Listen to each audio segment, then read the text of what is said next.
जय हिंद everyone. So welcome to wakening classes. जैसे कि हम जेकेएसएसबी एग्जाम्स के लिए डिफरेंट टॉपिक से मैराथन सेशन कर रहे थे, आज हम जम्मू कश्मीर की इकोनॉमी को कवर करेंगे। ठीक है, जम्मू कश्मीर की इकोनॉमी में मेन चीजें जो आपको कवर करने वाली हैं वो सबसे पहले इकोनॉमिक सर्वे जम्मू कश्मीर का, दूसरा बजट जम्मू कश्मीर का वो आपको कवर करना है, और सेंट्रल गवर्नमेंट ने कितनी एलोकेशन करी है जम्मू कश्मीर के लिए वो चीजें भी आपको देखनी है। इन सबको समझने से पहले तुम्हें इकोनॉमिक सर्वे क्या होता है, बजट क्या होता है, ये चीजें, फिर गवर्नमेंट ने क्या क्या स्कीम्स रखी हैं उनके बारे में, और प्राइमरी सेकेंडरी टर्शियरी सेक्टर का क्या हाल है जम्मू कश्मीर, ये सब चीज़ों में क्वेश्चन आता है। इसको छोड़ के इकोनॉमी में जीआई टैक्स में भी आपके पेपरों में क्वेश्चन आता है, बट जीआई टैक्स को हम नेक्स्ट सेशन में कवर कर देंगे। वो खाली जीआई टैक्स पे एक वीडियो में बनाऊंगा जिसमें इस साल के जो भी जीआई टैक्स आए पिछले साल और उससे पहले के जो है जीआई टैक्स सबको, क्योंकि अब तो मिक्स करके पूछा है, जिन चीज़ों में आपको जीआई टैग मिलेगा तो वो कल्चर के लिए भी रेलिवेंट है, तो उस तरह से हम उसको कवर कर लेंगे। बट उसको छोड़ के बाकी पूरी इकोनॉमी हम आज देखेंगे।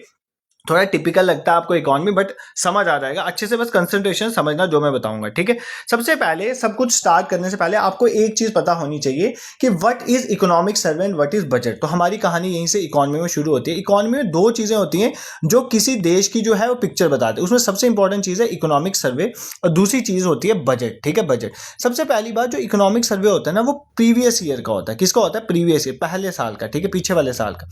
मान लो अगर 2026-27 में, पहले हम इंडिया गवर्नमेंट ऑफ इंडिया की बात करते हैं, अगर गवर्नमेंट ऑफ इंडिया 2026-27 में इकोनॉमिक सर्वे ला रहा है तो 25-26 साल का होगा, मतलब पिछले साल का इकोनॉमिक सर्वे आता तो प्रीवियस ईयर का होता है। और बजट जो है वो नेक्स्ट ईयर का होता है। ठीक है, नेक्स्ट ईयर का, तो इस साल का मतलब नेक्स्ट ईयर का इन द सेंस कि मतलब अगर 2026-27 की फेब में बजट आ गया तो वो पूरा अप्रैल से लेकर 26-27 एंड तक जो है वो वही बजट चलेगा। ठीक है, तो बेसिकली बजट में क्या होता है, नेक्स्ट साल का अगर आप कोई चीज लाए इसका मतलब वहां पर आप कोई एस्टिमेट कर रहे हो, तो बजट में एस्टिमेट होता है। एस्टिमेट क्या होता है कि आपकी गवर्नमेंट जो है वो कहां कहां से पैसा रिसीव करेगी, रिसिप्ट मतलब कहां कहां से पैसा आएगा, और एक्सपेंडिचर कहां कहां पर करेगी। ठीक है, ये चीजें बेसिकली बजट में ज्यादा होती हैं। ठीक है, और इकोनॉमिक सर्वे में क्या होता है, इकोनॉमिक सर्वे में बेसिकली इकोनॉमी की हालत बताई जाती है कि देश की इकोनॉमी जो है, जैसे मान लो इंडिया का इकोनॉमिक सर्वे है तो इंडिया की इकोनॉमी कैसे परफॉर्म करी है उसके बारे में बताया जाएगा। ठीक है, जैसे मान लो जीडीपी कैसे है, जीडीपी ग्रोथ कैसे है। ठीक है, इंडिया की जीडीपी ग्रोथ कैसे है ये चीज़ बताएगी।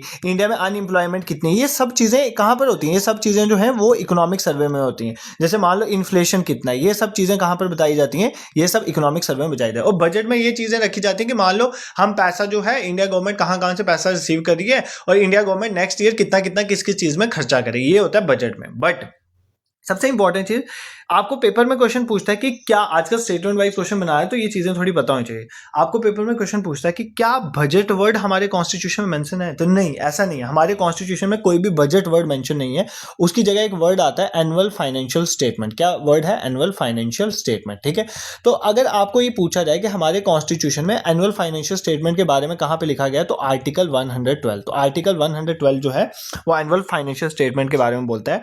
आर्टिकल 112 में बोलता है कि प्रेसिडेंट साहब जो हैं वो हर फाइनेंशियल ईयर में एक एनुअल फाइनेंशियल स्टेटमेंट रखेंगे दोनों हाउस ऑफ पार्लियामेंट के सामने, जो बताएगी कि गवर्नमेंट की क्या क्या रिसिप्ट होंगी और क्या क्या खर्चा होगा उस साल में। ठीक है, मान लो 26-27 की फेब के महीने में निर्मला सीतारमण जी वहाँ पर गई होंगी, उन्होंने बेसिकली बजट स्पीच दी होगी और प्रेसिडेंट ने उसको रखा होगा, तो उस बजट स्पीच में उन्होंने ये बताया होगा कि 2026-27 में इंडिया गवर्नमेंट कहाँ कहाँ से रिसिप्ट करेगी, पैसा रिसीव कहाँ कहाँ से करेगी, टैक्स से, नॉन टैक्स से, जहाँ जहाँ से पैसा रिसीव करेगी, और फिर उन्होंने बताया होगा कि हम इस पैसे को कहाँ कहाँ खर्चेंगे। ये बेसिकली होता है बजट। बट इकोनॉमिक सर्वे ये नहीं होता। इकोनॉमिक सर्वे में प्रीवियस ईयर में गवर्नमेंट ने क्या क्या बेसिकली जीडीपी ग्रोथ रही देश की, क्या क्या अनएम्प्लॉयमेंट रहा, इन्फ्लेशन कैसी रही, स्कीम्स कैसे चली, मतलब एक पूरा इकोनॉमी का पिक्चर बताया जाता है। ठीक है, ये पॉइंट तो सबसे पहले आपको क्लियर होने चाहिए। हमें कोई आज ये नहीं पता करना है कि देश का बजट हमें डिस्कस करना है, नहीं, हमें जम्मू कश्मीर की इकोनॉमी पढ़े तो हमें जम्मू कश्मीर का इकोनॉमिक सर्वे जो है वो स्टडी करना है 25-26 का, और जम्मू कश्मीर का जो बजट आया है जो अभी उमर अब्दुल्ला साहब ने रखा है उसको अच्छे से स्टडी करना है। ठीक है, बट उससे पहले आपको एक चीज जानना बहुत जरूरी है कि जो यूनियन बजट आया, ठीक है, यूनियन बजट जो गवर्नमेंट ऑफ इंडिया का बजट आया, जो निर्मला सीतारमण जी ने बजट रखा, ठीक है, यूनियन बजट जिसको हम क्या बोलते हैं, एनुअल फाइनेंशियल स्टेटमेंट जो है, ठीक है, उस बजट में गवर्नमेंट ऑफ इंडिया का जो बजट है उसमें जम्मू कश्मीर के बारे में क्या क्या है ये भी आपको पता होना चाहिए, ठीक है। तो यहाँ से भी कई बार स्टेटमेंट बना सकते हैं। तो जो फाइनेंस मिनिस्टर निर्मला सीतारमन जी ने फेब के महीने में जो बजट रखा उसमें जम्मू कश्मीर के लिए कितना पैसा रखा, ये मैं सेंटर के बजट की बात कर रहा हूँ, उसमें से जम्मू कश्मीर के लिए कितना पैसा रखा, 43,290 करोड़, 0.29 नहीं याद रखो, 43,290 करोड़ रुपया उन्होंने किसके लिए रखा, फॉर जम्मू कश्मीर, ठीक है। पिछले साल से 2,000 करोड़ इस बार ज्यादा रखा, 2,000 करोड़ जो है इस बार ज्यादा रखा फ्रॉम प्रीवियस ईयर, ठीक है, फ्रॉम मतलब 25-26 में जितना पैसा रखा था जम्मू कश्मीर के लिए उससे 2,000 करोड़ इस बार ज्यादा रखा। तो इसका मतलब पिछले साल इन्होंने 41,000 करोड़ के हिसाब रखा होगा, अगर इस बार 43,000 करोड़ है, ठीक है। मैं बहुत कम आपको डेटा दूंगा क्योंकि मुझे पता है डेटा भूल जाता है, बट सिंपली याद रखो 43,000 करोड़ रुपया इस साल जो है सेंटर ने किसके लिए रखा है, जम्मू कश्मीर के लिए, ठीक है। अब इस 43,000 करोड़ को किस तरह से उन्होंने डिवाइड किया है, ठीक है।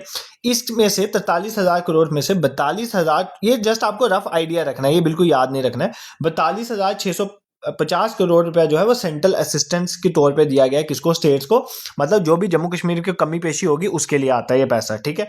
और बाकी पैसा कहाँ गया, 269 करोड़ रुपया, 279 करोड़ रुपया किसके लिए दिया गया है, तो जम्मू कश्मीर यूटी का डिजास्टर, क्योंकि जम्मू कश्मीर डिजास्टर वगैरह पिछले दिन में आए थे, तो डिजास्टर जो रिस्पांस फंड है ये पैसा उसमें जाएगा, ठीक है, उसके लिए काम किया जाएगा।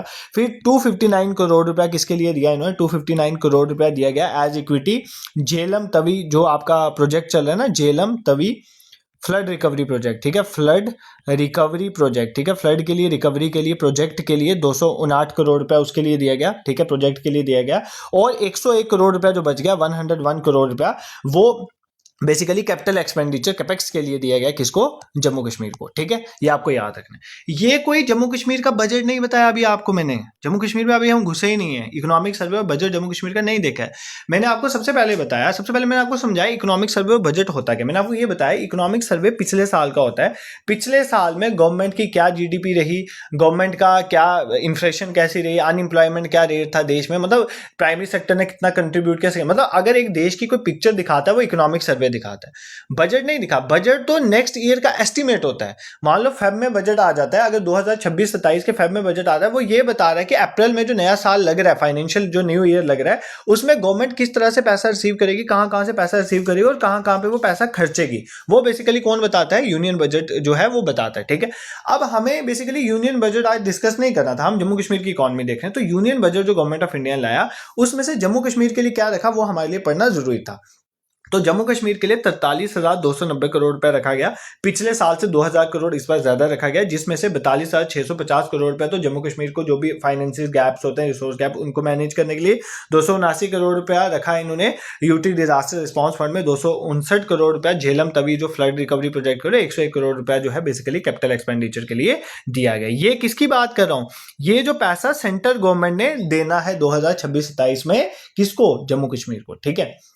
अब क्या जम्मू कश्मीर ने खुद का बजट नहीं बनाया, तो बिल्कुल, तो जेएंड के बजट जो है, जम्मू कश्मीर का जो बजट है उसको हम एनालाइज करें। देखो ये सारा डेटा जो है ना, ये डेटा मेरा नहीं है भाई, ये बजट का डेटा है, ये इकोनॉमिक सर्वे का डेटा है, ठीक है। जो हम डेटा मेन पढ़ेंगे वो इकोनॉमिक सर्वे का पढ़ेंगे, बजट में तो स्कीम्स विकीम्स और गवर्नमेंट ने क्या क्या बताया वहां से स्टेटमेंट वाइज क्वेश्चन बन सकते हैं, इसलिए हम कवर करेंगे। तो सबसे पहले हम जेएंड के बजट की एनालिसिस करेंगे, ठीक है, जेएंड के बजट में क्या क्या था। देखो जेएंड के बजट जो है वो सीएम जो है जम्मू कश्मीर के उमर अब्दुल्ला साहब, ठीक है, सीएम साहब ने जम्मू कश्मीर का बजट जो है वो प्रेजेंट किया था, कब, 6 फेब को, कब किया था, 6 फेब 2026 को, फॉर द ईयर 26-27। तो मैंने आपको पहले ही बता दिया बजट जो है वो नेक्स्ट ईयर का होता है, मतलब फेब में ही रख देते हैं, अप्रैल से शुरू हो जाएगा और मार्च में, अप्रैल से मार्च तक जो है पूरा बजट उसके अकॉर्डिंगली ही चीजें होंगी, ठीक है। इसके बारे में क्या है, सबसे पहले जो जो इंपॉर्टेंट पॉलिसीज थी एक एक करके सब डिस्कस करेंगे, ठीक है, मिक्स पढ़ाऊंगा तो ताकि डेटा भी हो जाए, कुछ स्कीम से आपको पता है। सबसे पहली बात गवर्नमेंट ने क्या, सबसे पहली बात एक क्या इस बजट में बताया, एक जो अंत्योदय अन्न योजना वाली फैमिलीज हैं, ठीक है, कौन सी फैमिलीज, अंत्योदय अन्न योजना, ठीक है, मैं आपके साथ ये डॉक्यूमेंट भी शेयर कर दूंगा टेलीग्राम पे, इकोनॉमिक सर्वे इसका, जो अंत्योदय अन्न योजना वाली फैमिलीज के जो स्टूडेंट हैं उनको फुल फी वेवर मिलेगा, ठीक है। आपको पता है जैसे बीपीएल होता है, below poverty line, above poverty, इसी तरह अंत्योदय अन्न योजना वाली फैमिलीज होती हैं, ठीक है। जो भी स्टूडेंट जो है अंत्योदय अन्न योजना वाली फैमिली के साथ बिलोंग करता है और अगर वो गवर्नमेंट स्कूल में पढ़ रहा है, ध्यान सुनना, अगर वो गवर्नमेंट स्कूल में पढ़ रहा है, गवर्नमेंट स्कूल में पढ़ रहा है क्लास 9 से लेकर क्लास 12 तक, ठीक है, क्लास 12 तक और 9 से 12 तक पढ़ रहा है, और गवर्नमेंट डिग्री कॉलेज में पढ़ रहा है, गवर्नमेंट डिग्री कॉलेज में पढ़ रहा है, ठीक है, डिग्री कॉलेज, तो उनको फुल फी वेवर होगा, तो मतलब उनको कोई फी नहीं देनी है, ठीक है, ये आपको याद रखना है, ठीक है। इसके लिए एक शर्त है कि वो और किसी एजुकेशन स्कीम का बेनिफिट नहीं उठाए, अगर और किसी एजुकेशन स्कीम का बेनिफिट उठा रहे फिर नहीं, अगर वो कहीं से भी बेनिफिट नहीं उठाए तो जितने भी अंत्योदय अन्न योजना फैमिलीज के जो बच्चे हैं उनको जो है एक तो गवर्नमेंट स्कूल्स में 9 से लेकर 12 तक फुल फी वेवर, और दूसरा गवर्नमेंट डिग्री का, और दूसरा जो अंत्योदय अन्न योजना वाली फैमिलीज हैं उनको 6 जो है फ्री सिलेंडर्स मिलेंगे, ठीक है, 6 फ्री सिलेंडर्स जो है एलपीजी सिलेंडर्स जो है उनको मिलेंगे, ठीक है, ये भी आपको याद रखना है पर ईयर, ठीक है, पर ईयर यहीं से स्टेटमेंट बनाएगा, तो ये कुछ याद कर लो जो जो इंपॉर्टेंट गवर्नमेंट ने दिया है, ठीक है। और क्या गवर्नमेंट ने बजट में अनाउंस किया इस बार जेएनके गवर्नमेंट ने, सबसे पहले जो आंगनवाड़ी सेंटर्स है ना, आंगनवाड़ी सेंटर्स, तो आंगनवाड़ी सेंटर्स के लिए गवर्नमेंट ने ये बोला कि 1000 जो आंगनवाड़ी सेंटर्स है ना, 1000 आंगनवाड़ी सेंटर उनको अपग्रेड किया जाएगा, क्या किया जाएगा, अपग्रेड किया जाएगा, और अपग्रेड करके इनको मॉडर्न तरह की बाल विद्यालय जो है बनाए जाएंगे, ठीक है, मॉडर्न बाल विद्यालय में कन्वर्ट किया जाएगा, तो ये पॉइंट भी आपको याद रखना है, ठीक है। किसमें आंगनवाड़ी सेंटर जो होते हैं जो गाँव में आपको पता है 1000 सिटीज में भी होते हैं, 1000 आंगनवाड़ी सेंटर्स को अपग्रेड करके मॉडर्न बाल विद्यालय जो है बनाए जाएंगे, इसके लिए 72,000 करोड़ रुपया जो है वो पर सेंटर जो है लगेगा, 72,000 रुपये, सॉरी करोड़ क्या बोला, 72,000 रुपये पर सेंटर जो है वो दिया जाएगा हर एक सेंटर, तो 1000 सेंटर्स को इस तरह से अपग्रेड किया जाएगा आंगनवाड़ी सेंटर्स को, ये पॉइंट आपको क्लियर होना चाहिए, ठीक है। फिर जो ऑर्फन्स हैं, ऑर्फन्स के लिए बजट में बताया गया है, ठीक है, उमर अब्दुल्ला साहब ने बोलता है ये बजट पीपल सेंट्रिक है, ठीक है, ये भी याद है, पीपल सेंट्रिक बजट भी इसको बोला गया, तो ऑर्फन्स के लिए ये सपोर्ट दिया गया कि ऑर्फन जो भी होंगे उनके उनके डायरेक्ट बेनिफिट ट्रांसफर, मतलब डायरेक्टली उनके अकाउंट में जो है 4000 रुपये, ठीक है, 4000 रुपीज़ जो है वो पर मंथ उनके अकाउंट में पहुंचेंगे, ठीक है, ये भी आपको याद रखना है, ठीक है। और ये कितने ऑर्फन्स को पहुंचाया जाएगा, नियर अबाउट 6000 ऑर्फन्स को जो है हर महीने जो है 4000 रुपये उनके अकाउंट में डाले जाएंगे, ताकि वो एजुकेशन ले सकें, उनकी nutrition health care facilities improve हो सकते हैं और बेसिक लिविंग चीज़ें उनको मिल सकें, ठीक है। अब आपको पता है वैसे भी वो भी हम कवर करेंगे कि जम्मू कश्मीर में जो वुमेन है वो फ्रीली ट्रैवल करती है ना, जो भी जम्मू कश्मीर की स्मार्ट ई बसेज हैं या जेके रोड ट्रांसपोर्ट की बसेज हैं, ये आपको पता है। इसके साथ साथ इस बजट में ये बोला गया कि फ्री ट्रांसपोर्ट जो है वो प्रोवाइड किया जाएगा, किसको, डिसेबल्ड पर्सन के लिए, free transport for disabled person also, ठीक है, तो ये भी आपको याद रखना है, तो जो भी डिसेबल्ड पर्सन होगा, पर्सन विद डिसेबिलिटीज होगा, ठीक है, उनको जो है फ्री राइडरशिप मिलेगी गवर्नमेंट ऑन्ड, किसमें, गवर्नमेंट ऑन्ड जो पब्लिक ट्रांसपोर्ट है, मान लो जैसे इलेक्ट्रिकल बसेज हैं या इनकी या दूसरी बसें हैं जेकेएसआरटीसी की, तो उनमें जो है फ्री ट्रांसपोर्ट फैसिलिटी भी मिलेगी, ये पॉइंट भी आपको क्लियर होना चाहिए, ठीक है। देखो आराम से पढ़ेंगे, कोई गड़बड़ नहीं, अभी मैं बताऊंगा अच्छे से, आपको सब क्लियर हो जाएगा। फिर आप अब जो शादियों में एक असिस्टेंट मिलता है ना, जिसको बोलते हैं स्टेट, ठीक है, स्टेट मैरिज असिस्टेंस स्कीम, एक स्कीम है जिसमें क्या होता है शादियों के लिए जो है उनमें पैसे मिलते हैं लड़कियों को, स्टेट मैरिज असिस्टेंस स्कीम, तो उसका जो ग्रांट जो मिलता था ना उसके तहत उसको बढ़ा दिया, उसको अब कितना कर दिया, 75,000, तो अब शादियों में लड़कियों की हेल्प के लिए 75,000 रुपीज़ मिलेगा, ये पॉइंट भी आपको याद रखना है, ठीक है। और ट्रांसिट एकोमोडेशन बनाएगी, मतलब रहने के लिए एकोमोडेशन जो है ट्रांसिट एकोमोडेशन बनाया जाएगा, किसके लिए, बेसिकली 6000 जो है 6000 ट्रांजिट रुकने के लिए जो है फ्लैट्स बनाए जाएंगे, किसके लिए, कश्मीरी जो माइग्रेंट एम्प्लॉयज़ हैं, ठीक है, फ्लैट्स बनाए कश्मीरी माइग्रेंट एम्प्लॉयज़ के लिए अंडर पीएम डेवलपमेंट पैकेज के तहत, ठीक है।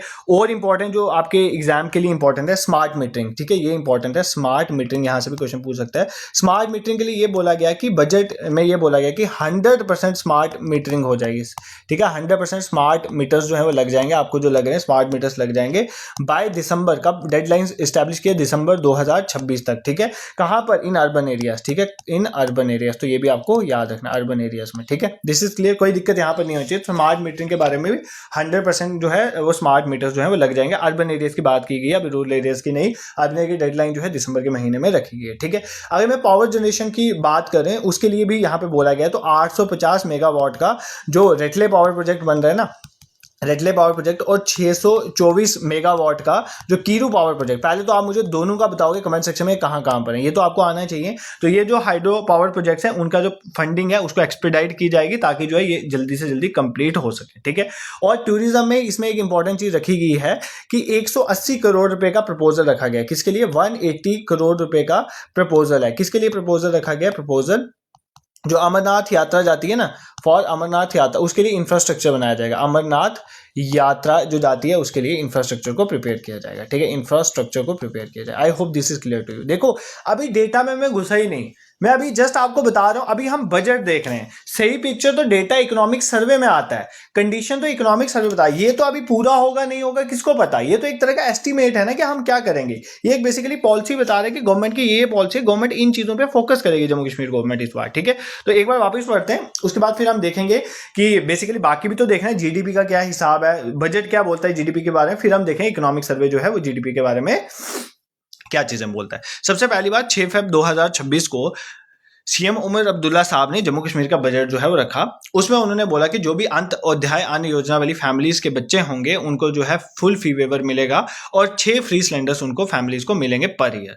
आंगनवाड़ी को 1000 आंगनवाड़ी को अपग्रेड करके मॉडर्न बाल विद्यालय बनाया जाएगा और हर सेंटर में 72,000 रुपये खर्चा होगा। ऑर्फन्स को डायरेक्ट बेनिफिट ट्रांसफर के तहत 4,000 रुपए पर महीने उनको मिलेंगे और ऐसा 6,000 ऑर्फन्स के लिए किया जाएगा।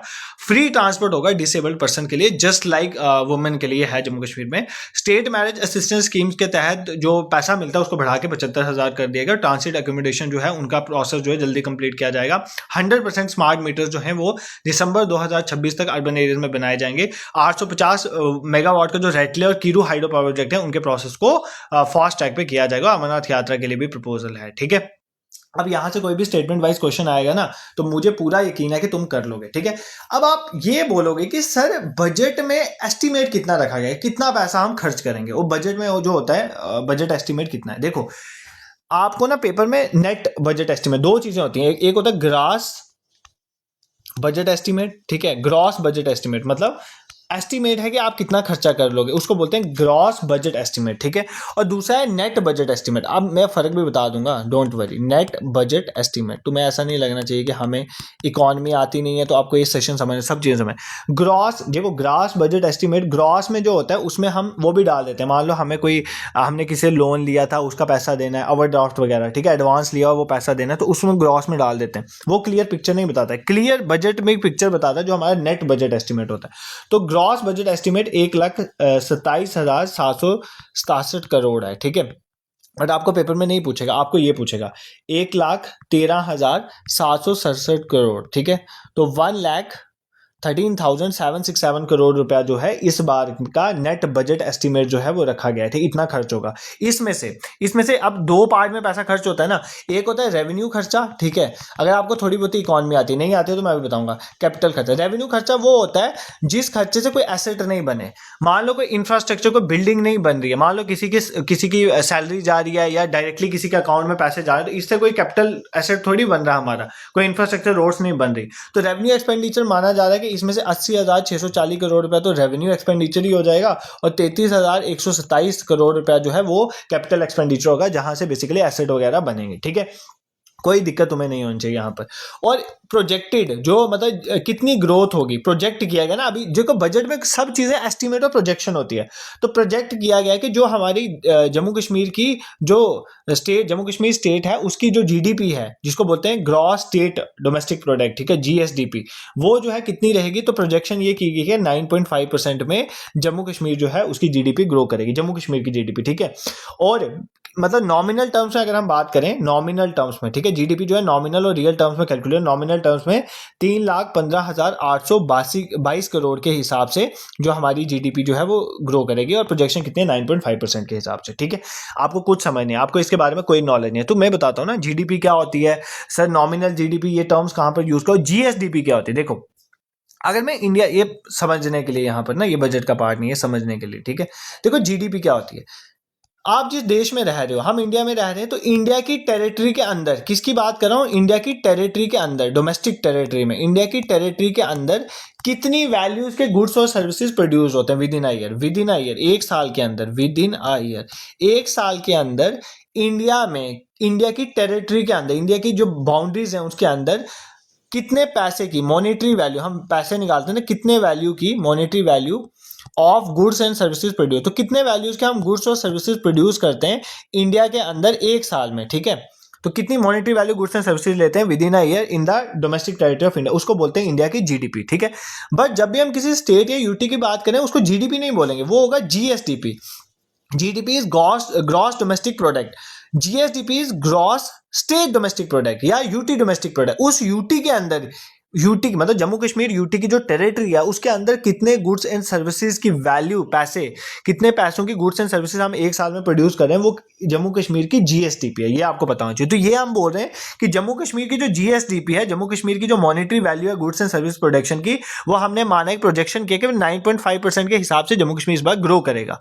नॉमिनल टर्म्स में, पैसों के टर्म्स में देखें तो 3,15,822 करोड़ रुपया जो है नॉमिनल जीडीपी। अब आप बोलोगे सर एक नॉमिनल जीडीपी है तो एक रियल जीडीपी होता है, इसमें क्या फर्क है ये भी देख लेते हैं, ठीक है, ताकि मैं अगर नॉमिनल जीएसडीपी बोलूं या रियल जीएसडीपी बोलूं तुम्हें समझ आ जाए।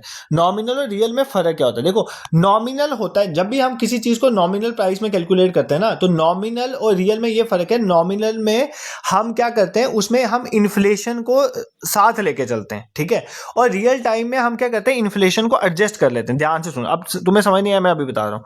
रियल में हम पता क्या करते हैं, हम एक बेस ईयर मान लेते हैं, ठीक है, बेस ईयर यहाँ पे हमने माना हुआ, मान लो 2011-12 इंडिया में, ठीक है। तो 2011-12 में जो प्राइजेस था चीज़ों का, उस प्राइजेस के हिसाब से हम देख रहे हैं कि इस साल कितनी प्रोडक्शन हुई, ठीक है। प्राइस हमने वो वाला लिया कब, 2011-12। इससे हमें क्या पता चलता है, रियल जीडीपी में हमें बेसिकली पता चलता है कि इसमें अब प्राइस नहीं ना आ रहा है इस साल का, क्योंकि अगर महंगाई होगी, मानो 2011-12 में महंगाई कम थी, इस साल अब आते आते महंगाई बढ़ गई है, तो जो जीडीपी में हम मॉनेटरी वैल्यू निकालेंगे तो वो तो महंगाई की वजह से हो जाएगी, तो प्रोडक्शन तो नहीं ना पता चली कितनी हुई। तो रियल जीडीपी से हमें प्रोडक्शन अच्छे से पता चल जाते हैं। क्यों? क्योंकि हम प्राइस इस साल का नहीं लेते, हम प्राइस कब लेते हैं, बेस ईयर का, मतलब पिछले किसी सालों का। तो कितनी प्रोडक्शन हुई वो हमें अच्छे से, एक्चुअल प्रोडक्शन रियल जीडीपी से पता चलती है। और नॉमिनल जीडीपी जो है वो करंट प्राइस के हिसाब से होता है, आज जो प्राइस चल रहा है उसके हिसाब से हम कितनी प्रोडक्शन कर रहे हैं। तो आज तो प्राइस बढ़ गया ना, आज से 10 साल पहले जो प्राइस था उससे तो आज इतना ज्यादा प्राइस बढ़ गया। तो यहां से एग्जैक्ट पिक्चर नहीं मिलती हमें, यहां से एग्जैक्ट पिक्चर नहीं मिलती कि कितनी प्रोडक्शन हो रही है, ठीक है, एग्जैक्ट पिक्चर नहीं मिलती कि प्रोडक्शन कितने होते हैं। तो एग्जैक्ट पिक्चर जो प्रोडक्शन की है वो कौन बताता है, वो रियल जीडीपी बताता है। बट आपको दोनों पता होना चाहिए, नॉमिनल और रियल जीडीपी। देखो जीडीपी क्या है, सिंपल, एक कंट्री के अंदर एक साल में जितने भी गुड्स एंड सर्विसेज, यार मेरा घर है, सुनना ध्यान से, मेरा घर है, मैं अपने घर के अंदर जो भी गुड्स प्रोड्यूस कर रहा हूं, मान लो 300 रुपए का मैं कोई सामान बना रहा हूं बेचने वाला, और 200 रुपया मैं सर्विस चार्ज कर रहा हूं, तो टोटल मेरे घर की जो जीडीपी है वो 500 रुपया है। बस यही है हिंदुस्तान की जीडीपी। क्या है, हिंदुस्तान में जितने गुड्स और सर्विसेज प्रोड्यूस करें उनकी मॉनेटरी वैल्यू को जीडीपी बोलते हैं। अब अगर मुझे कंपेयर करना है और अगर मैं आज के प्राइसेस को लेके चल रहा हूं, ठीक है, तो वो हो जाएगा नॉमिनल जीडीपी। बट अगर मैंने एक पुराना प्राइस फिक्स किया हुआ है, मानो मैंने 2011 में एक प्राइस को फिक्स कर दिया, प्राइस में वही लूंगा, तो फिर मैं देखूंगा 2012 में मेरी कितनी प्रोडक्शन हुई पैसों की, फिर 2013-14, इससे हमें पता चलेगा कि मेरी प्रोडक्शन बढ़ रही है कि नहीं बढ़ रही है। और अगर आपको एक्चुअल प्रोडक्शन देखनी है तो आप रियल जीडीपी कैलकुलेट करते हो। रियल जीडीपी में प्राइस जो है वो कांस्टेंट रहते हैं, और नॉमिनल जीडीपी में प्राइस करंट आज का प्राइस लेते हो, यहाँ पर कांस्टेंट प्राइस है, तो ये फर्क होता है। इसलिए जो हमारा नॉमिनल जीडीपी है वो हमेशा बड़ा होगा, क्योंकि वो करंट प्राइस है ना। तो महंगाई बढ़ रही है, आज का प्राइस और 10 साल के प्राइस पहले से फर्क है ना, तो नॉमिनल जीडीपी हमेशा रियल जीडीपी से बड़ा होता है। तो रियल जीडीपी जो कांस्टेंट प्राइस में होता है और नॉमिनल जीडीपी जो करंट प्राइस में। I hope this is clear to you. अब मैं आपको जो समझाता है वो सुनो। हमारा ये बजट बोलता है जम्मू कश्मीर का कि जो जम्मू कश्मीर की जीडीपी है, जम्मू कश्मीर की जीडीपी मतलब जीएसडीपी जिसे बोलेंगे, उसकी प्रोजेक्शन ये है कि वो 9.5% पे ग्रो करेगी। कितनी ग्रो करेगी? 9.5% पे। अगर मैं नॉमिनल टर्म्स में बात करूं तो 3,15,822 करोड़ रुपया जो है वो जो है हमारी नॉमिनल जीडीपी जो है वो रहने वाली, ये हमारी प्रोडक्शन है, ठीक है, दिस इज क्लियर। एक और चीज इस बजट में ये बोलेगी कि जो हमारा फिस्कल डेफिसिट होगा स्टेट का, जो फिस्कल डेफिसिट होगा, फिस्कल डेफिसिट जो होगा स्टेट का, फिस्कल डेफिसिट क्या होता है, मतलब मान लो जम्मू कश्मीर ने प्रोडक्शन कम करी, खर्चा ज्यादा कर दिया, तो अब उधार कहीं से लेना पड़ेगा, वो बेसिकली फिस्कल डेफिसिट। तो फिस्कल डेफिसिट को टारगेट जो हमने रखा कि हम अपना इस देश में, इस जम्मू कश्मीर का जो फिस्कल डेफिसिट है वो 3.69% जो ये जीएसडीपी का होता है, इतना ही रखेंगे, इससे ज्यादा बढ़ने की कोशिश नहीं करेंगे, ठीक है, हम कोशिश करेंगे इतना ही रहेगा। इसके बारे में आपको पता होना चाहिए, ठीक है, दिस इज क्लियर। देखो जो भी इंपॉर्टेंट चीजें बजट में अनाउंस की थी वो मैंने बता दी। इसको छोड़ के भी एक दो चीजें आप और याद कर सकते हो, जैसे हेल्थ एंड मेडिकल एजुकेशन जो है, हेल्थ एंड मेडिकल एजुकेशन, ठीक है, उसमें जो है कितना एलोकेशन हुआ है इस बार 1866 करोड़ रुपए, ठीक है, इतनी कैपिटल जो है एलोकेट की गई है हेल्थ एंड मेडिकल एजुकेशन में। इसमें सबसे इंपॉर्टेंट जो है बोला गया कि जून 2026 तक, ठीक है, जून 2026 तक कमीशन कर दिया जाएगा किसको, एम्स को, किसको, एम्स अवंतीपुरा को, ठीक है, एम्स अवंतीपुरा, तो ये भी आप नाम याद रख सकते हो, ठीक है। तो इसके बारे में भी बात की गई कि जून 2026 तक हम इसको कर लेंगे। फिर जो हमारा एग्रीकल्चर एंड अलाइड सेक्टर है, एग्रीकल्चर, थोड़ा सा आइडिया बता देता हूँ किन से सेक्टर में कितने पैसे गए। एग्रीकल्चर एंड अलाइड सेक्टर में हम मान के चल रहे हैं कि हम कितना खर्चा करेंगे, 1878 करोड़ रुपया जो है हम यहाँ पर खर्च कर देंगे। इसमें मेनली जो HADP है ना, holistic area development agriculture development programme, उसमें पैसा लगाएंगे हम, जिसके तहत जो है 2.87, ठीक है, HADP में होलिस्टिक एग्रीकल्चर जो डेवलपमेंट प्रोग्राम है, जिसमें होलिस्टिक वे में एग्रीकल्चर को डेवलप, मतलब क्रॉप्स भी ग्रो हो रही हैं, फिर लाइफ स्टॉक भी है, हॉर्टिकल्चर भी है, फ्लोरिकल्चर भी, उसमें जो है हम बोल रहे हैं हमारा एम है कि हम 2.87 लाख जो है जॉब्स वहाँ पर क्रिएट कर पाएँ। तो ये भी हमारी वहाँ पर बात की गई। फिर एजुकेशन में बात की गई, एजुकेशन में जो है मैं आपको रफ बता रहा हूँ, बजट तो बहुत लंबा था। तो एजुकेशन में बोला गया कि हम कितना पैसा खर्च करेंगे, 1513 करोड़ के हिसाब से। क्या ये सारे डेटा याद करने नहीं, जस्ट एक आइडिया लेना है, ठीक है। इसमें हमने ये भी बोला, इंपॉर्टेंट चीज यहाँ पर भी याद रखना है कि हमने बोला कि एजुकेशन में हम अपग्रेड करेंगे हमारे 2000 स्कूल्स को, 2000 स्कूल्स को जम्मू कश्मीर के, उनको हम किस में कन्वर्ट कर देंगे, स्मार्ट स्कूल्स में। किस में कन्वर्ट कर देंगे, स्मार्ट स्कूल, स्मार्ट स्कूल्स में डिजिटल बोर्ड लगा के, ठीक है, उस तरह से बात होगी। और सबसे इंपॉर्टेंट, सबसे ज्यादा पैसा आपको पता है इंफ्रास्ट्रक्चर में जाएगा। तो इंफ्रास्ट्रक्चर में, इंफ्रास्ट्रक्चर और रोड्स में, इंफ्रास्ट्रक्चर और रोड्स में हमने बोला कि हम अच्छा खासा पैसा लगाएंगे। इसके लिए कितनी एलोकेशन की गई है, इसके लिए 6528 करोड़ पे हम इसके लिए एलोकेट करेंगे, ठीक है। इसमें जो है मेन जो है प्रोजेक्ट है वो जेड मोड टनल है, जिसको कंप्लीट हमें करने में पैसा गया था, और जो भी अनकनेक्टेड एरिया उनको PMGSY से कनेक्ट करेंगे। बट इतना आपको याद नहीं रखना, यहां से क्वेश्चन नहीं आएगा, ठीक है।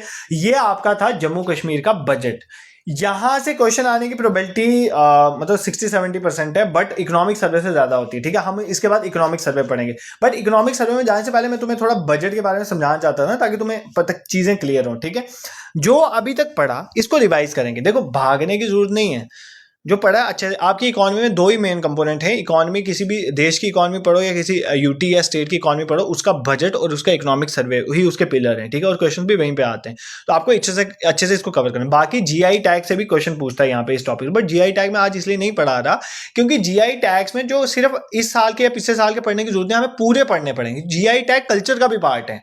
तो कल्चर, मान लो पश्मीना शॉल है, तो पश्मीना शॉल को अगर GI टैग मिला, भाई तुम्हें पश्मीना शॉल के फीचर नहीं पता है, तो अब जो जीके से भी क्वेश्चन पूछे तुम क्वेश्चन नहीं निकाल पाओगे। तो उसको हम पूरा इन डेप्थ पढ़ेंगे ना, इसलिए उसको अलग रखा है। अभी तक जो पढ़ा उसको रिवाइज करेंगे, फिर हम इकोनॉमिक सर्वे जो सबसे इंपॉर्टेंट कंपोनेंट है उसको हम कवर करेंगे, ठीक है। तो स्टार्ट कर रहे हैं। देखो, सबसे पहले मैंने आपको समझाया कि इकोनॉमिक सर्वे और बजट का। देखो, बजट क्या होता है, मान लो फेब के महीने में बजट रखा गया देश का, तो वो क्या होगा, देखो फाइनेंशियल ईयर अप्रैल से स्टार्ट होता है, तो 2026-27 फाइनेंशियल ईयर में कितना पैसा आएगा, कितना खर्च होगा, उसके बारे में बजट में बताया गया। तो बजट बेसिकली नेक्स्ट ईयर का होता है, ठीक है, जो प्रीसीडिंग ईयर होता है, आने वाला ईयर, ठीक है। इकोनॉमिक सर्वे प्रीवियस ईयर का होता है, प्रीवियस है, पिछले साल क्या किया हमने, ठीक है। पिछले साल हमारी GDP की ग्रोथ कितनी थी, पिछले साल अनएम्प्लॉयमेंट कितनी देश में, इन्फ्लेशन कितना रहा, ठीक है। तो ज्यादा रियल पिक्चर जो है इकोनॉमिक सर्वे देता है। बजट जो है एक तरह का एस्टिमेट होता है। बजट वर्ड हमारे कॉन्स्टिट्यूशन में नहीं है, एनुअल फाइनेंशियल स्टेटमेंट वर्ड है जो आर्टिकल 112 में दिया गया। अब जो गवर्नमेंट ऑफ इंडिया ने जो बजट लाया, जिसको यूनियन बजट कहता है, उसमें जम्मू कश्मीर के 43,290 करोड़ रुपए रखा गया, और पिछले साल से 2000 करोड़ ज्यादा रखा, जिसमें कुछ तो रिसोर्स गैप को फिल करने के लिए, कुछ यूटी डिजास्टर रिस्पांस फंड के लिए, कुछ JLM जो तवी फ्लड रिकवरी प्रोजेक्ट है, और कुछ कैपेक्स के लिए पैसा यहाँ पे रखा गया, ठीक है। अब जो J&K बजट है वो CM उमर अब्दुल्ला साहब ने 6 फरवरी 2026 को रखा। इसमें जो जो बातें हुई वो हमने देखी। अंत्योदय अन्न योजना वाली फैमिलीज जो हैं उनको गवर्नमेंट स्कूल्स में और डिग्री कॉलेज में full fee waiver, 6 free cylinders जो हैं पर ईयर इन फैमिलीज को मिलेंगे।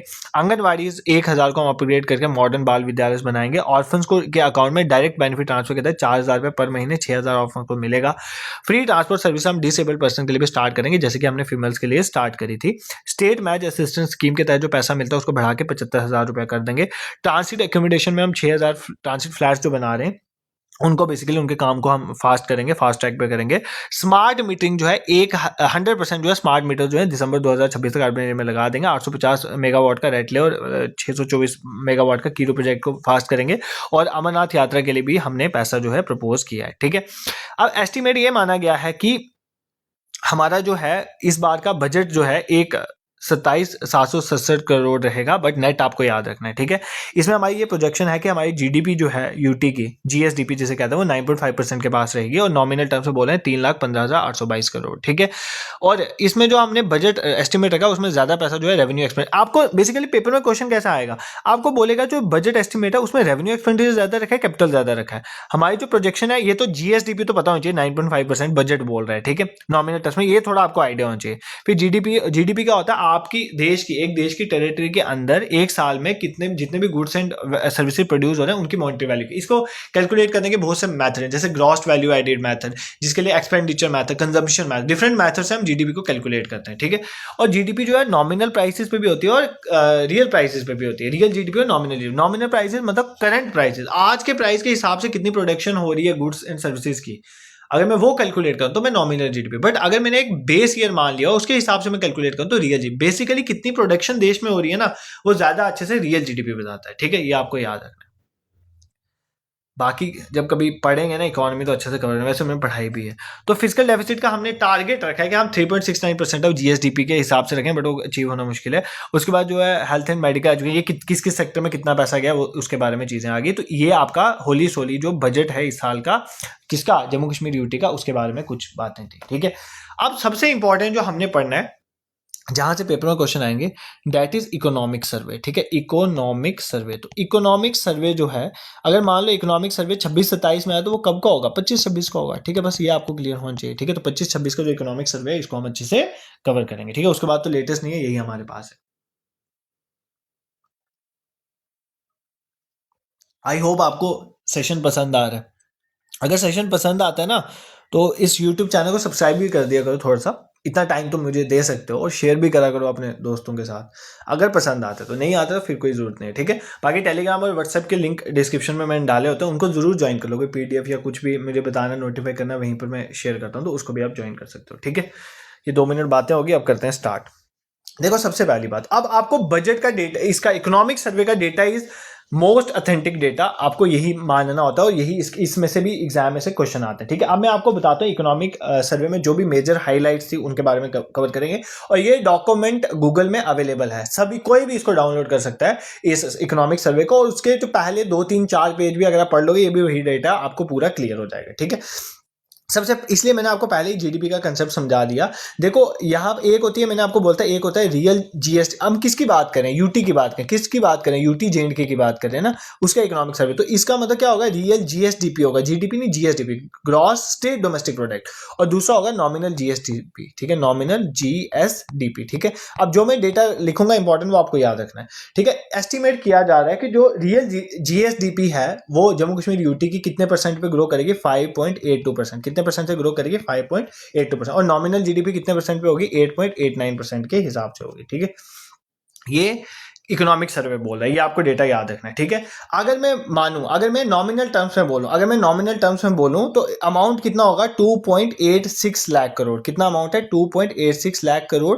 और अगर मैं रियल जीडीपी के टर्म्स में बोलूं तो 1.50 लाख करोड़, ठीक है, 1.50 लाख करोड़। तो ये आपको याद रखना है, ठीक है, दिस इज क्लियर।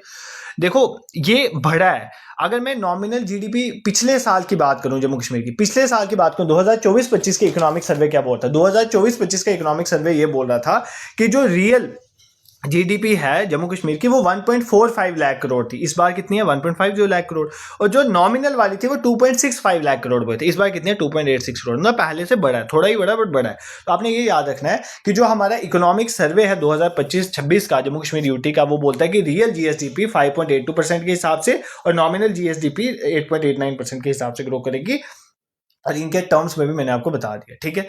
और इंपॉर्टेंट देखो, कुछ इंपॉर्टेंट डेटा जो आपको याद रखना है, ठीक है। और जो हमारी यूटी है, जम्मू कश्मीर यूटी है, उसकी जो कंपाउंड एनुअल ग्रोथ रेट है, CAGR, कंपाउंड, इसको क्या बोलते हैं, पहली बात तो ये क्लियर करो, compound annual growth rate. Compound मतलब सब कुछ मिला के ना, कंपाउंड में सब चीजें आ जाती हैं, मान लो जीडीपी, इकोनॉमिक इंडिकेटर्स, कैपिटल खर्चा जो है, सेक्टोरल आउटपुट, ठीक है, मतलब एक साल में जो कंपाउंड मिला के सबकी एनुअल ग्रोथ रेट जो है उसका एस्टिमेट माना गया है, कितना होगा उसका एस्टिमेट माना गया कि ये किस हिसाब से ग्रो करेगा, मतलब 2019 20 से लेकर अगर मैं 2024-25 की बात करूं, इस पीरियड के अंदर जो कंपाउंड एनुअल ग्रोथ रेट जो है जम्मू कश्मीर यूटी का वो कितना रहा है 4.47%। तो ये भी आपको याद रखना है, ठीक है। क्या मतलब मैंने आपको क्या समझाया, मैंने आपको ये समझाया अभी तक दो चीजें समझाई। एक तो मैंने आपको ये समझाया कि जो जम्मू कश्मीर यूटी है उसका रियल जीएसडीपी हमने माना कि 5.82% और नॉमिनल वाला 8.89%। और जो compound annual growth rate, compound annual growth rate में कंपाउंड चीजों की आ जाती है, मतलब ये basically annual growth of economic, सभी इकोनॉमिक इंडिवर्स को लेकर चलते हैं, इंडिकेट जैसे जीडीपी को, कैपिटल एक्सपेंडिचर, सेक्टोरल आउटपुट, मतलब मान लो प्राइमरी सेक्टर कितना आउटपुट प्रोड्यूस करे, सेकंड से, इनको मिला के हमने बोला कि 2019-20 से लेकर 24-25 तक अगर मैं बात करूं तो 4.47% की जो है कंपाउंड एनुअल ग्रोथ रेट जो है वो जम्मू कश्मीर जो है वो देखेगा, ठीक है। This is clear. और क्या बोला गया इस इकोनॉमिक सर्वे में, देखो ये डेटा आपको याद है, ये सबसे सबसे इंपॉर्टेंट और सबसे कम डेटा में यहाँ पर लाया हूँ, तो जो कि इंपॉर्टेंट है for your exam. Per capita income, ठीक है, per capita income. Per capita income होती क्या, पहले ये समझो, फिर देखेंगे ना जम्मू कश्मीर कितने। पर कैपिटा इनकम होती है मतलब एक एवरेज पर्सन जो है, एवरेज इनकम एक पर्सन किसी एरिया में, किसी कंट्री में एक गिवन पीरियड में, मतलब एक साल के अंदर कितने, मतलब मान लो अगर जितनी जम्मू कश्मीर की आबादी है, ठीक है, total population of Jammu Kashmir, ठीक है, total population of Jammu Kashmir और जीडीपी ऑफ जम्मू कश्मीर, ठीक है, जम्मू कश्मीर की जितनी जीडीपी है उसको डिवाइड कर देंगे टोटल पॉपुलेशन के साथ। तो ये हम एवरेज मान के चलते हैं कि एक बंदा जो है, एवरेज एक बंदा जो है जम्मू कश्मीर में कितना पैसा जो है उसके पास कितनी इनकम है, ठीक है। तो वो होता है जीडीपी किसी, या इनकम किसी देश की या किसी स्टेट की, अगर हम यहाँ पे यूटी की बात करें, डिवाइड बाय उसकी पॉपुलेशन, तो वो उसकी जो है बेसिकली क्या बताएगी, पर कैपिटा इनकम। तो जो 2025-26 में जो जम्मू कश्मीर यूटी है उसकी पर कैपिटा इनकम जो है वो एस्टिमेट क्या है, उसका एस्टिमेट कितना था, 1,68,243। कितने रुपीज है, 1,68,243 रुपीज जो है हमने बोला कि पर कैपिटा इनकम जो है वो किसकी है, किसकी है, एक पर्सन की, ठीक है। अगर मैं नेशनल की बात करूं, ये तो जम्मू कश्मीर के आगे, अगर मैं इंडिया की बात करूं, इंडिया में मतलब अगर पूरे इंडिया की बात करूं तो नेशनल जो पर कैपिटा इनकम है वो कितनी है, ₹2,19,575। इसका मतलब नेशन से हम पीछे चल रहे हैं, ठीक है। तो 1,68,243 रुपीज जो है पर कैपिटा इनकम है जम्मू कश्मीर की, हर पर्सन की इनकम अगर मैं मान के चलूं, और इंडिया की बात करूं तो वो कितनी है, 2,19,575। बट अगर मैं इस जम्मू कश्मीर को कंपेयर करूं बाकी नॉर्दर्न स्टेट्स के साथ, ठीक है, उन सब में जम्मू कश्मीर अच्छा कर रहा है, ठीक है, उन सब में जम्मू कश्मीर जो है वो अच्छा कर रहा है पर कैपिटा इनकम के हिसाब से, ठीक है। ये आपको याद रखना है, क्योंकि जो जम्मू कश्मीर की जो है पर कैपिटा जो इनकम जो है ना उसकी ग्रोथ रेट 8.81% है। कितनी है, 8.8% के हिसाब से हम ग्रो कर रहे हैं, ठीक है। हमारी जो पर कैपिटा इनकम है वो हर साल जो है 8.8% के हिसाब से ग्रो कर रही है। बट हिमाचल प्रदेश में कम है इससे, 6.54%, दिल्ली में 6.74%, पंजाब में 7.46%, चंडीगढ़ में 8.2%, हरियाणा में 8.72%। इन सबसे जो है जम्मू कश्मीर की ज़्यादा है। मैं आपको क्या कह रहा हूँ, ये जो हमारी per capita income national average से तो कम है, बट सुनना ध्यान में सुन, बट नेशनल एवरेज से तो कम है, बट इसका एनुअल ग्रोथ रेट पता कितना है, ये 8.81 के हिसाब से हम हर साल जो है ग्रो कर रहे हैं, किसमें, पर कैपिटा इनकम में, जो बाकी स्टेट से आगे है, ठीक है। जैसे हरियाणा का 8.72 है तो उससे भी आगे है, चंडीगढ़ का 8.21 है तो उससे भी आगे है, पंजाब का 7.46 है उससे भी ज्यादा है, दिल्ली का 6.74 है उससे भी ज्यादा है, हिमाचल प्रदेश का 6.54 है इससे भी ज्यादा है। आपको ये याद रखना है, ठीक है। This is clear. तो ये भी आपके लिए इंपॉर्टेंट था। सबसे इंपॉर्टेंट फैक्ट कि जम्मू कश्मीर जो है वो कितना परसेंट हमारे देश की जीडीपी में कंट्रीब्यूट करता है, तो हम जो है 0.8% जो है नेशनल जीडीपी, जो देश की हमारी जीडीपी है उसका 0.8% जो है जम्मू कश्मीर जो है वो कंट्रीब्यूट करता है, ठीक है। This is clear. ये बहुत इंपॉर्टेंट पॉइंट था, ठीक। फिर हमारा जम्मू कश्मीर का प्राइमरी सेक्टर, सेकेंडरी और टर्शियरी सेक्टर जो है कितना कितना कंट्रीब्यूट, यहाँ से पेपर में क्वेश्चन आता है कि 3 मेन सेक्टर ना, एक आ गया प्राइमरी सेक्टर, ठीक है, ये बिल्कुल अच्छे से रट लो। देखो primary sector, secondary sector, primary sector कौन सा होता है, एग्रीकल्चर एलाइड एक्टिविटीज ना, वो आ गया प्राइमरी सेक्टर। सेकेंडरी सेक्टर में आ गया मैन्युफैक्चरिंग सेक्टर, और टर्शियरी सेक्टर आ गया सर्विसेज सेक्टर, ठीक है, जो हमारी सर्विसेज जितनी भी आ गई वो आ गया टर्शियरी सेक्टर में। तो प्राइमरी सेक्टर जो है कितना कंट्रीब्यूट करता है, ठीक है, कंट्रीब्यूशन में देख रहा हूँ इनकी कितनी है, तो इनका एस्टिमेट जो है कौन कितना कंट्रीब्यूट करेगा, तो प्राइमरी सेक्टर जो है वो कितना कंट्रीब्यूट करेगा, 20.45%, मतलब 21% के हिसाब से लगा लो, ठीक है। और जो सेकेंडरी सेक्टर है वो 18.52%, मतलब 18% के हिसाब से लगा लो, 18। और टर्शियरी सेक्टर जो है 61.02%, 61% जो है टर्शियरी, मतलब सबसे ज्यादा है हमारी यूटी की जीडीपी में कौन रोल प्ले कर रहा है, टर्शियरी सेक्टर। अभी मैं आगे जाके इनके भी बाइफरकेशन आपको पढ़ाऊंगा, टर्शियरी सेक्टर में भी सबसे ज्यादा कौन है, बट हमारा जो एस्टीमेट है उसमें सबसे ज्यादा क्या है, टर्शियरी सेक्टर। देखो जम्मू कश्मीर की ज्यादा पॉपुलेशन किस में इन्वॉल्व है, टर्शियरी सेक्टर में नहीं है, वो प्राइमरी सेक्टर में इन्वॉल्व है। बट जो हमारी देश की जीडीपी में या जम्मू कश्मीर की जीएसडीपी में सबसे ज्यादा रोल प्ले कौन कर रहा है? टर्शियरी सेक्टर कर रहा है। ये पॉइंट भी आपको क्लियर होना चाहिए, जिसमें सर्विसेज सेक्टर आपका आ जाता है। ये पॉइंट आपको याद रखना है। तो ये सबसे ज्यादा किसमें कंट्रीब्यूट कर रहा है? हमारी यूटी की ग्रॉस स्टेट वैल्यू एडिशन में, जीएसवीए में। ये भी एक तरह का मैथड है किसी की जीडीपी को कैलकुलेट करने का, ठीक है। दिस इसलिए कोई दिक्कत नहीं। देखो तुम्हारे दिमाग में ना डेटा बहुत ज्यादा रहा है, मैं अश्योर करके जाता हूँ कि सेशन के एंड होते होते ये डेटा तुम्हारे दिमाग में बिठा दूंगा, बट तुम्हें मेरी बातें ध्यान से सुनिए। बाकी ये देखो इकोनॉमिक सर्वे तुम्हें नेट में मिल जाएगा, तो मुझे बोलोगे मैं भी पीडीएफ शेयर कर दूंगा, बट ये रटने वाला है सारा। अगर लेक्चर ध्यान से सुनोगे चीजें दिमाग में बैठ जाएंगी। तो इकोनॉमिक सर्वे 2025-26 का यूटी ऑफ जेएंडके का ये बोलता है कि जो रियल जीएसडीपी है वो 5.82% के हिसाब से, और नॉमिनल मैंने आपको बोलता है रियल से ऊपर ही होती है, क्योंकि रियल जो है कांस्टेंट प्राइस पे होता है, नॉमिनल करंट प्राइस पे होती है। तो 1.5 लाख करोड़ और वो आ गया 2.86 लाख करोड़, ठीक है। हमने बोला कि जो कंपाउंड एनुअल ग्रोथ रेट है जम्मू कश्मीर की 2019-20 से लेकर 24-25 के बीच में अगर मैं बात करूं तो वो कितनी रही है? 4.47%, ठीक है। उसके बाद जो पर कैपिटा इनकम मतलब जितनी जम्मू कश्मीर की जीडीपी है उसको डिवाइड कर लो, जम्मू कश्मीर लोग कितने, तो वो पर कैपिटा इनकम निकल जाएगी, वो 1,68,243 रुपए है, ठीक है। और नेशनल एवरेज था 2,19,575। इसका मतलब नेशन ज्यादा है। बट अगर मैं बात करूं जम्मू कश्मीर की, तो जम्मू कश्मीर में ये ग्रोथ रेट किस हिसाब से हो रही है? 8.81% के। जो ऊपर जो नॉर्दर्न स्टेट है उनमें सबसे ज्यादा है, ठीक है, आपको याद है। इनफैक्ट दिल्ली से भी ज्यादा है, ठीक है, ये भी हरियाणा से भी ज्यादा है, ये चंडीगढ़ से भी ज्यादा है, ठीक है। उसके बाद हमने देखा कि जम्मू कश्मीर जो है 0.8% जो है कंट्रीब्यूट करता है हमारे देश की जीडीपी का। 0.8% जम्मू कश्मीर कंट्रीब्यूट कर रहा है। और अगर मैं जम्मू कश्मीर की कंट्रीब्यूशन में प्राइमरी सेक्टर का कितना रोल है, सेकेंडरी टर्शियरी, प्राइमरी सेक्टर में एग्रीकल्चर एलाइड एक्टिविटी, सेकेंडरी में आ गया हमारे मैन्युफैक्चरिंग सेक्टर, और टर्शियरी में आ गया जो हमारा सर्विसेज सेक्टर है। तो प्राइमरी सेक्टर का 20% के हिसाब से, सेकेंडरी का 18% के हिसाब से, और 61% के हिसाब से टर्शियरी सेक्टर का। तो ये आपको थोड़ा थोड़ा रफ आइडिया होना चाहिए। ये सबसे इंपॉर्टेंट पॉइंट था जहां से आपको पेपर में क्वेश्चन पूछा जा सकता है, ठीक है। अब आपका इकोनॉमिक सर्वे क्या बोलता है? जम्मू कश्मीर में महंगाई जो है ना, इन्फ्लेशन जो है कम हुआ है, ठीक है। ये क्या बोलता है? जम्मू कश्मीर में इन्फ्लेशन जो है कम हुआ है। कितना कम हुआ है? ठीक है, 4.5% था ये 2024 में, और इधर से गिरकर 3.8% में पहुंचा है 2025 में। तो ठीक है, कितना डिक्रीज हुआ? तो 0.7 जो है परसेंट पॉइंट जो है डिक्रीज हुआ है। तो ये पॉइंट आपको याद रखना है। तो इन्फ्लेशन जो है जम्मू कश्मीर में 4.5% से 3। तो ट्रेंड थोड़ा पता होना चाहिए, इन्फ्लेशन कम हो रहा है, जीएसडीपी बढ़ रहा है, ऐसी स्टेटमेंट्स बनती है। जीएसडीपी बढ़ रहा है, आपको 3-4 स्टेटमेंट बोलेगा, ऐसे पेपर में क्वेश्चन आ जाएगा। With respect to economic survey of Jammu Kashmir 25-26, which of the following statements are correct? ऐसे बोल देगा the inflation rate is decreasing from 2024 to 2025, तो ये आपको पता होना चाहिए डिक्रीजिंग है। फिर अगर आपको बोलेगा जीएसडीपी इज डिक्रीजिंग, तो वो रॉन्ग हो जाएगी क्योंकि जीएसडीपी बढ़ा है, ठीक है। फिर आपको बोल देगा tertiary sector contribute less in Jammu Kashmir economy, तो ये गलत हो जाएगा। टर्शियरी सेक्टर सबसे ज्यादा कंट्रीब्यूट करता है। यहीं से तो स्टेटमेंट बनेगी, तभी तो स्टेटमेंट कर पाओगे जब चीजों को अच्छे से दिमाग में बिठाओगे। ये डेटा ज्यादा नहीं पूछता है, डेटा का ट्रेंड पूछता है। तो ट्रेंड तुम्हें क्लियर होना चाहिए, जो आप जेकेएसएसबी का पैटर्न मैंने समझने की कोशिश की है, ठीक है। This is clear. तो सबसे इंपॉर्टेंट है कि अब एक चीज यहां पर और है, यहां से आपको डेटा नहीं पूछेगा, बट जो पूछेगा मैं बताता हूं। देखो अब जो है, अभी तक अगर बात करें, ये जब आया था ना, जब ये इकोनॉमिक सर्वे आया था, नवंबर तक की बात है, तो नवंबर तक के ये बोला गया था, नवंबर 2025 तक जो रेवेन्यू है वो जम्मू कश्मीर का 13,521 करोड़ था, ठीक है। तो वो कितना था? 64% है, ठीक है।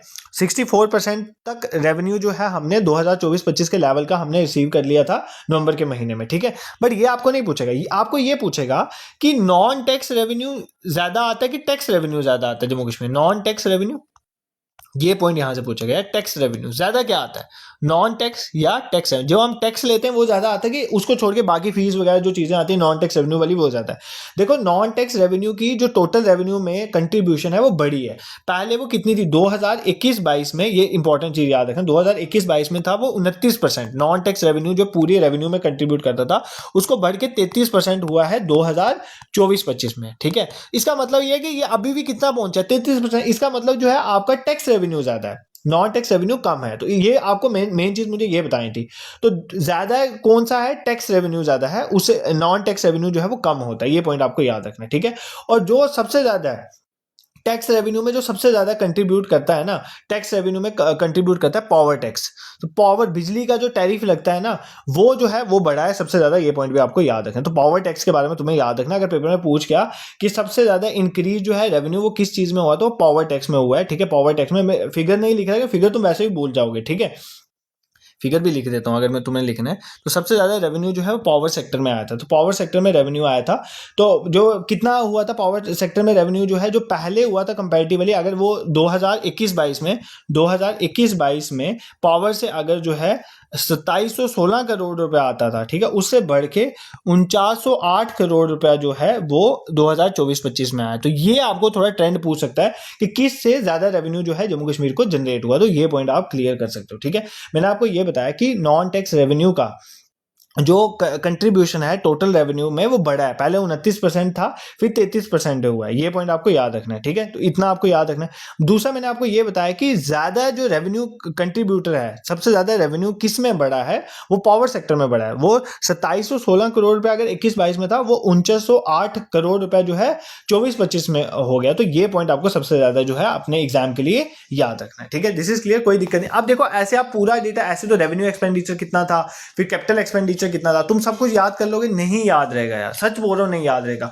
अगर पेपर में अभी मैं पढ़ाऊंगा तो भी याद नहीं रहेगा, बट जो इंपॉर्टेंट चीजें मैं थोड़ी बता रहा हूं। अब तुम्हें एक चीज करनी है कि मैं ये सेशन कंक्लूड होने के बाद मुझे कोई मैसेज करके बता देना, मैं आपको ये शेयर कर दूंगा, आफ्टर कल तक शेयर कर दूंगा, आप इसको देख लेना एक बार। ठीक है, पेपर में जाने से पहले इसकी बस मेजर हाईलाइट के जो 2-3 पेजेस है ना, वो जिस दिन पेपर होगा उसमें जाने से पहले डेटा देख लेना, बाकी तुम्हें चीजें क्लियर है, ट्रेंड तुम्हें समझ आ जाएगा, मुझे पता है सेशन एंड होते तक। ठीक है, और क्या इंपॉर्टेंट फैक्ट्स हैं जहां से पेपर में पूछेगा, देखो। और इस इकोनॉमिक सर्वे में बताया गया है 10,814 यूनिट्स जो हैं वो इस्टेब्लिश किए गए। क्या 10,814 जो है यूनिट्स इस्टेब्लिश किए गए, किसके अंदर इस्टेब्लिश किए गए, पहले देखो किसके अंदर किए गए, समझा, PMEGP और JKREGP के अंदर। ठीक है, इनके अंदर 10,814 जो है वो यूनिट इस्टेब्लिश किए गए, जो क्या करेंगे, इनका क्या काम है इन यूनिट का, ये जो है बेसिकली सेल्फ एम्प्लॉयमेंट प्रोवाइड करेंगे। सेल्फ एम्प्लॉयमेंट प्रोवाइड करेंगे, किसको सेल्फ एम्प्लॉयमेंट प्रोवाइड करेंगे, ठीक है, 0.85 लाख जो हमारा यंग बॉयज एंड गर्ल्स हैं, यंग बॉयज एंड गर्ल्स हैं, उनको इन्होंने क्या प्रोवाइड किया है, इन्होंने सेल्फ एम्प्लॉयमेंट प्रोवाइड किया है ड्यूरिंग द पीरियड 24-25। ठीक है, ड्यूरिंग 24-25। ठीक है, देखो बेसिकली ये है क्या, पहले तुम्हें ये दो चीजें समझ आएंगी ना, फिर तुम्हें ये समझ आए। देखो हमारी दो स्कीम्स हैं, एक स्कीम है PMEGP। PMEGP stands for Pradhanmantri prime minister employment generation programme. ठीक है, प्राइम मिनिस्टर एम्प्लॉयमेंट जनरेशन 2008 में ये स्कीम आई थी ताकि एम्प्लॉयमेंट अपॉर्चुनिटीज जो हैं वो स्टैब्लिश हो सके MSME वगैरह रूरल एरियाज और अर्बन एरियाज में, मतलब फैक्ट्रीज और छोटे छोटे यूनिट स्टैब्लिश करना है। ठीक है, ये इसका ये काम था। और JKER भी इसी तरह की जम्मू कश्मीर की रूरल एम्प्लॉयमेंट जनरेशन प्रोग्राम है, मतलब एक तरह का एम्प्लॉयमेंट ही जनरेट करिए दोनों। तो इनके तहत 10,814 यूनिट, जैसे आपके गाँव में यूनिट्स बनते हैं ना, तो फिर वो मान लो कुछ औरतें वहां पे सीखना, कढ़ाई बुनाई का काम सीखती हैं वगैरह, फिर उनको मशीन्स दे देते हैं, होता है ना ये JKREGP और PMEGP के तहत। ठीक है, तो फिर वहां पे उनको मशीन्स दे जाते हैं, फिर वो कपड़े सिलना शुरू कर देते हैं, तो उनका एक रोजगार चल गया ना, यही एक तरह के सेल्फ एम्प्लॉयमेंट। तो 10,814 यूनिट्स जो है वो स्टैब्लिश हुए, उनके तहत 0.85 लाख जो है यंग बॉयज एंड गर्ल्स को जॉब दी गई ड्यूरिंग द ईयर, मतलब वो एम्प्लॉयमेंट जनरेट कर पाए ड्यूरिंग द ईयर 24-25। ये आपको याद रखना है। ठीक है, ये क्लियर है, इसमें कोई दिक्कत नहीं है। और क्या अचीवमेंट हुई जो है फाइनेंशियल ईयर 25-26 में, अगर हम इकोनॉमिक सर्वे क्या बोलता है, इकोनॉमिक सर्वे बोलता है 36 लाख जो 36 लाख जो अनऑर्गेनाइज्ड वर्कर थे। ठीक है, अनऑर्गेनाइज्ड वर्कर्स वो जो कहीं पर भी हम ऑर्गेनाइज सेक्टर में नहीं आते हैं। ठीक है, मान लो अगर सपोज करो कोई स्विगी वाला, ये सब अनऑर्गेनाइज्ड वर्कर्स आते हैं। तो 36 लाख अनऑर्गेनाइज्ड वर्कर को रजिस्टर किया गया, किसमें रजिस्टर किया गया, ई श्रम पोर्टल में। किसमें रजिस्टर किया, ई श्रम पोर्टल। अब आप बोलोगे कि सर ई श्रम पोर्टल में इनको रजिस्टर करने का फायदा क्या। देखो ई श्रम पोर्टल पहली बार जम्मू कश्मीर गवर्नमेंट ने लॉन्च नहीं किया, ये इंडियन गवर्नमेंट ने लॉन्च किया, इंडियन गवर्नमेंट की ministry of labour and employment के थ्रू इसको लॉन्च किया गया। इसके तहत क्या है, एक सेंट्रलाइज सा नेशनल डेटाबेस बनाया जा रहा है किसका, जितने भी अनऑर्गेनाइज्ड वर्क है। उससे क्या होगा, उनको एक अनऑर्गेनाइज्ड एक वर्कर्स को एक आधार नंबर काइंड ऑफ दिया जाएगा, जिसमें उनको सोशल सिक्योरिटी स्कीम्स के बेनिफिट, मान लो कोई भी सोशल सिक्योरिटी स्कीम्स है, अगर उनको कुछ हो जाता है तो उनके कुछ लॉज उन पे अप्लाई हो पाएंगे, तो उनको कुछ कल बेनिफिट मिलेगा। ठीक है, उसमें क्या होगा, जैसे स्विगी का जो हेड है वो भी पैसा कंट्रीब्यूट करेगा, वो भी कंट्रीब्यूट करेंगे, और बाद में उनको पेंशन काइंड ऑफ ये चीजें जो होती है ना, बाद में पैसा, ये सब चीजें भी अनऑर्गेनाइज सेक्टर के लिए हो, उसके ये तभी उनको फायदा मिल पाएगा जब वो रजिस्टर होंगे कहीं पर। तो उसके लिए ई श्रम पोर्टल जो है मिनिस्टर लेबर एम्प्लॉयमेंट ने बनाया, उसमें 36 लाख जो है अनऑर्गेनाइज वर्कर को रजिस्टर किया है, ये पॉइंट आपको याद रखना है। कब? नवंबर 2025 तक, ठीक। कब तक? नवंबर 2000। मैंने आपको बोला ये नवंबर के महीने में आया था इकोनॉमिक सर्वे, तो तब तक की बातें यहाँ पर लिखी गई, उसके बाद अभी कुछ नहीं आया, ठीक है। This is clear. इसमें भी कोई तुम्हें मतलब याद भूलने वाला तो मुझे लगता नहीं है कुछ है, ठीक है। और क्या है, और इंपॉर्टेंट पॉइंट, सब रिवाइज कराऊंगा, डोंट वरी। जो ग्रॉस एनपीए है, ठीक है, एनपीए। सर ये कौन कौन से वर्ड्स लगा रहे हो, हमें तो पता ही नहीं है। नॉन परफॉर्मिंग एसेट, क्या? नॉन परफॉर्म, जो भी वर्ड्स आएंगे सब समझाऊंगा, don't worry. Non performing asset, non performing asset जो है वो रिड्यूस हुआ है, ठीक है, रिड्यूस हुआ है 3.9% के साथ, ठीक है। देखो 3.9% वो था मार्च 2025 में, और यहां से रिड्यूस हो गया, आप कितना पहुंच गया? 3.26%। कब? अगर 30 सितंबर 2025 की बात है, ठीक है। ये आपके इकोनॉमिक सर्वे में लिखा, मतलब ये रिड्यूस हो रहा है। अब आप बोलोगे सर हमें तो यही नहीं पता नॉन परफॉर्मिंग एसेट क्या है, तो हम क्या माने ये रिड्यूस हो रहा है, इसके रिड्यूस होने से फायदा या नुकसान है?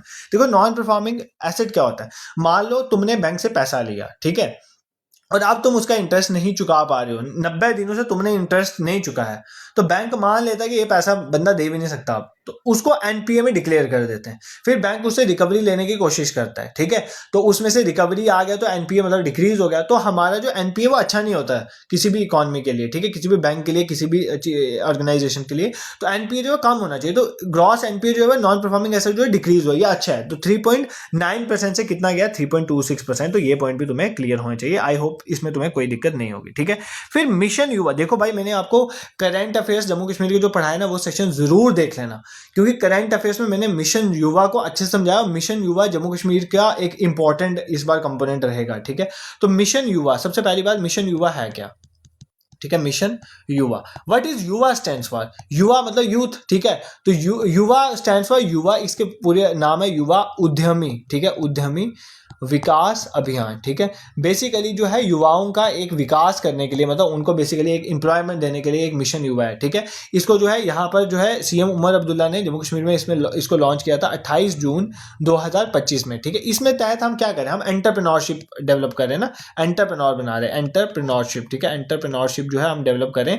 इसमें हमारा टारगेट पता क्या है? 1.37 लाख जो है हम क्या करें, एंटरप्राइजेस क्रिएट करें, ठीक है, जो अपने खुद का काम शुरू करें। तो उसके लिए हम, इसके लिए मतलब हमारा इतनी एंटरप्राइज क्रिएट करना, और 4.25 लाख जो है जॉब्स जो है वो हम क्रिएट कर पाए ओवर 5 ईयर्स, ठीक है, ओवर 5 ईयर्स। तो इसके तहत जो है आपको पता है इसके सर्वे भी हुए थे, घर घर जाके कौन कौन से आपके घर भी आए होंगे सर्वे करने वाले, ठीक है। उन्होंने आपसे डेटा लिया होगा कि आपके घर में कितने इंप्लॉयज़ हैं, कितने जो है बेरोजगार हैं, वो उन्होंने क्या क्या डिग्री की हुई है, ताकि अगर जो है कोई अप्लाई करना चाहे, कुछ काम करना चाहे तो वो कर सकता है। तो मिशन युवा इज व्हाट? युवा उद्यमी विकास अभियान। एंटरप्रेन्योरशिप एक तरह की स्कीम है, और सीएम साहब ने इसको 28 जून 2025 में लॉन्च किया था। यहाँ पर 1.37 लाख इंटरप्राइजेज जो हम प्रिपेयर करें, जो 4.25 लाख जो है जॉब्स क्रिएट करेगी इन ओवर 5 ईयर्स। तो ये पॉइंट भी आपको क्लियर होना चाहिए, ठीक है। This is clear. कोई दिक्कत मुझे तो लगता नहीं है कि इतना मुश्किल, देखो इकोनॉमिक सर्वे समझना is not that easy, but अपनी तरफ से तुम्हें इजी करने की कोशिश कर रहा हूँ, ठीक है। बट जस्टिस कितना कर पा रहा हूँ वो आप लोगों को बताओ, वो आप मुझे वीडियो के एंड में बताओगे, ठीक है। और कुछ इंपॉर्टेंट चीजें जो इकोनॉमिक सर्वे में बताई गई हैं, देखो डेटा है थोड़ा सा, वो देख लेते हैं, उसके बाद हम रिवाइज कर लेंगे, और लास्ट में सबसे डिफरेंट सेक्टर्स के बारे में देखेंगे, ठीक है।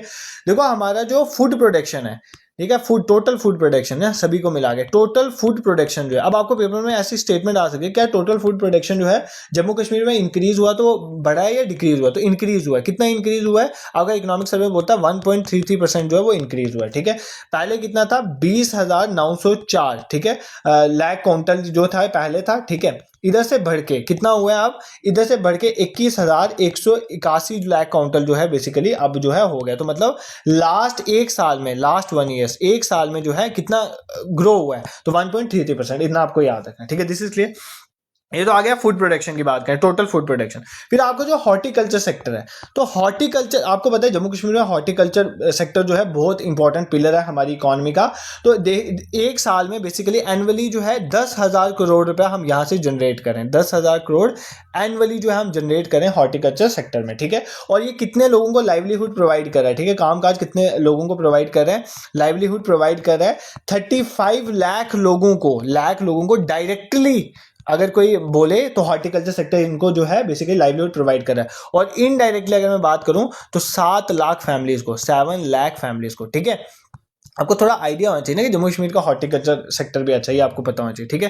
फिर आपको पेपर में पूछ सकता है कि क्या मशरूम कल्टीवेशन बढ़ी है इस बार या कम हुई है, मशरूम कल्टीवेशन का क्या हिसाब है, तो वो भी आपको पूछ सकता है। तो अगर मैं मशरूम कल्टीवेशन की बात करूं तो जम्मू कश्मीर में मशरूम की कल्टीवेशन की प्रोडक्शन बढ़ी है। कितनी बढ़ी है? 11.98%। इसका भी डेटा है 33,848 क्विंटल थी 23-24 में और 37,903 क्विंटल होगी 24-25 में, बट आपको नहीं पूछेगा कोई, ठीक है। और हनी प्रोडक्शन जो है उसमें बहुत जंप आया हनी की प्रोडक्शन में, ठीक है। कितना जम आया? 48%। कितना जम आया? 48%। तो ये आपको डेटा याद रखना है थोड़ा सा, ठीक है। और अगर मैं ये सारा मिला के ओवरऑल हॉर्टिकल्चर की बात करूं, ओवरऑल जो हमारा हॉर्टिकल्चर सेक्टर है, हॉर्टिकल्चर सेक्टर जो है जिसमें आपके फ्रेश फ्रूट्स भी आ जाते हैं, ड्राई फ्रूट्स भी आते हैं, पूरा हॉर्टिकल्चर दोनों मिला के, ठीक है। इसमें जो है कितना इंक्रीज हुआ है? 34.2% इसमें भी इंक्रीज हुआ है, ठीक है। ये आपको याद रखना है। जैसे 18-19 की बात करूं ना, कब से 34%, 18-19 से लेकर कब की बात करूं? 24-25 की बात करूं। अगर 18-19 में 20 लाख मेट्रिक टन था, 20 लाख जो है मेट्रिक टन जो है प्रोड्यूस होता था, तो अब जो है 26.92 लाख जो है मेट्रिक टन जो है वो प्रोड्यूस हो रहा है। क्या? आपका हॉर्टिकल्चर प्रोडक्ट, जिसमें आपके फ्रेश फ्रूट्स भी आ जाते हैं और ड्राई फ्रूट्स भी आ जाते हैं, ये आपको याद रखना है, ठीक है। इसी तरह फ्लोरिकल्चर, ये डिफरेंट डिपार्टमेंट वाइज दिया होता है, उधर से डेटा मैंने आपके लिए उठाया, तुम्हें तो ये नहीं मिलने वाला इतनी जल्दी। तो फ्लोरिकल्चर की अगर मैं बात करूं तो फ्लोरिकल्चर की सेक्टर की बात करें तो फ्लोरिकल्चर सेक्टर जो है, जैसे हॉर्टिकल्चर जो है वो अच्छा इंपॉर्टेंट रोल प्ले कर रहा है, फ्लोरिकल्चर ने भी इंपॉर्टेंट रोल जो है प्ले किया है, ठीक है। तो अगर मैं अभी की बात करूं तो 278 जो है पार्क्स हैं, ठीक है, 278 पार्क्स हैं और गार्डन्स है, पार्क्स एंड गार्डन जो है 278 पार्क्स एंड गार्डन कितने एरिया में फैले हुए हैं? 10,628 कनाल में फैले हुए हैं, ठीक है। इतना आपको नहीं पूछेगा, जिसमें आपका टूलिप गार्डन है, मुगल गार्डन है, ये सब चीजें। बट इसमें सबसे इंपॉर्टेंट अगर मैं बात करूं तो पहली बार इसके बारे में मैंने आपको करंट अफेयर्स में पढ़ाया था, कौन से? श्री सैंथमम, श्री सैंथमम। सर ये क्या चीज है? श्री सैंथमम, ये आपके जो है नए फ्लावर्स जो है ग्रो हो रहे हैं, जिसको हम बोलते हैं बाग ए गुल ए दाऊद, ठीक है। आपको पता है कि ट्यूलिप जो है वो पूरे साल जो है वो ग्रो नहीं करता है, ठीक है, वो फ्लरिश नहीं करता है। तो अब बाकी सीजन में कैसे टूरिज्म प्रमोट है, उसके लिए श्री संथमम जो है वो प्लांट ग्रो किए गए। तो बागे गुले दाऊद, तो पहली बार इसको ओपन किया गया, ये करंट अफेयर्स में मैंने पढ़ाया, इसको अच्छे से श्री संथमम को क्लियर किया गया। तो टूरिस्ट के लिए ओपन हुआ था अक्टूबर के महीने में। जैसे अप्रैल के महीने में स्प्रिंग के मौसम में जैसे आपका वो ट्यूलिप खिलता है तो टूरिज्म बढ़ता है ना, तो फिर ऑटम के सीजन में क्या करोगे? तो ऑटम के सीजन में श्री संथमम ग्रो करेंगे, तो टूरिज्म हमारा बना रहेगा। तो उसके लिए भी इंपॉर्टेंट चीज आपको याद रखनी है, ठीक है।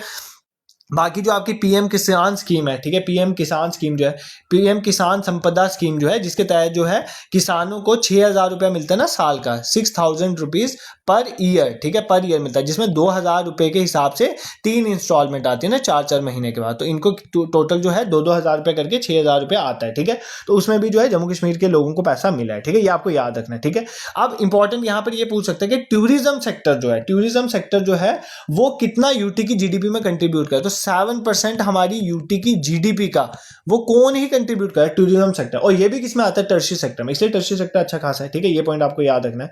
तो कितने टूरिस्ट आए वो आपको नहीं पूछेगा। फिर इस इकोनॉमिक सर्वे में एक चीज और बोली गई कि जम्मू कश्मीर को कितना रैंक मिला है? जम्मू कश्मीर को रैंक मिला है 5th, किसमें? ईज ऑफ डूइंग बिजनेस, मतलब कितना इजीली जो है आप बिजनेस कर सकते हो, मतलब उसमें कितनी रुकावटें कम है। तो ईज ऑफ डूइंग बिजनेस में जम्मू कश्मीर का कितना रैंक है? 5th रैंक मिला है, ये भी आपको याद रखना है, ठीक है।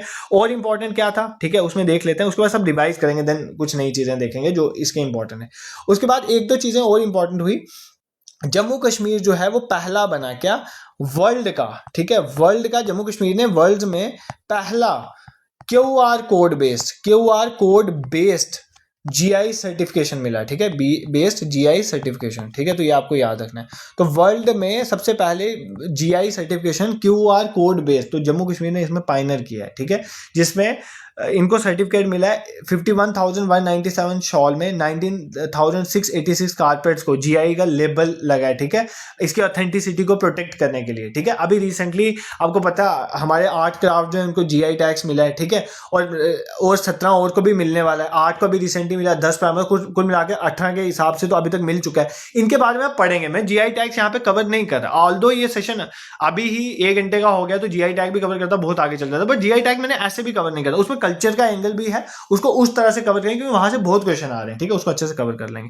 फिर आपको और इकोनॉमी में क्या इंपॉर्टेंट, करंट की कुछ चीजें, जैसे 1 अप्रैल 2025 से, पिछले साल से 1 अप्रैल 2025 से आपको पता है कि जो है फ्री बस सर्विसेज जो है वुमेन के लिए, अब तो पहले बस सर्विसेज वुमेन के लिए थी, अब वुमेन के साथ पर्सन विद डिसेबिलिटीज के साथ भी उनके लिए भी की गई है। ठीक है, जितने भी गवर्नमेंट ऑन पब्लिक ट्रांसपोर्ट है फ्री बस सर्विसेज है किसके लिए, वुमेन के लिए, ये चीज भी आपको ऑलरेडी पता है। ठीक है, और एक सबसे इंपॉर्टेंट पॉइंट है, लास्ट 3 सालों से, ये भी इकोनॉमिक सर्वे ने बताया, लास्ट 3 ईयर से जितने भी ऑनलाइन गवर्नमेंट सर्विसेज हैं, ठीक है, ऑनलाइन गवर्नमेंट सर्विसेज जो प्रोवाइड होती हैं, जैसे ई सर्विसेज वगैरह जो भी हैं, ठीक है, उनमें जो है जम्मू कश्मीर ने एक्सपैंड किया है। पहले 3 साल पहले 60 सर्विसेज ऑनलाइन थी, अब वो पहुंच के 1546 ई सर्विसेज जो है जम्मू कश्मीर प्रोवाइड कर रहा है। तो इस चीज के बाद इसकी वजह से जम्मू कश्मीर का रैंक जो है वो फर्स्ट बन जाता है in the country. This is a very important point.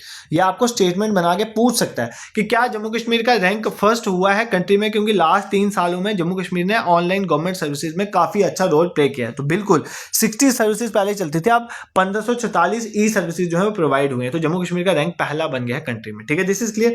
ये सब इंपॉर्टेंट चीजें थी जो इकोनॉमिक सर्वे में बताएगी। अब ये सेशन कंप्लीट है। अभी सबसे इंपॉर्टेंट चीज है जहां से पेपर में क्वेश्चन आता है कि अगर प्राइमरी आपका सेकेंडरी और टर्शियरी सेक्टर है, उसमें टर्शियरी सेक्टर सबसे ज्यादा कंट्रीब्यूट करता है, बट लोग सबसे ज्यादा प्राइमरी सेक्टर में इन्वॉल्व हैं। तो प्राइमरी सेक्टर के अंदर किस में सबसे ज्यादा प्रोडक्शन हो रही है, सेकेंडरी में सबसे ज्यादा प्रोडक्शन हम किस में करेंगे, उसका क्या एस्टिमेट है, और टर्शियरी में किसके में करेंगे, यहां से पेपर में क्वेश्चन आता है। तो ये हम इसके बाद देखेंगे, बट सबसे पहले हम ये सारा रिवाइज करेंगे।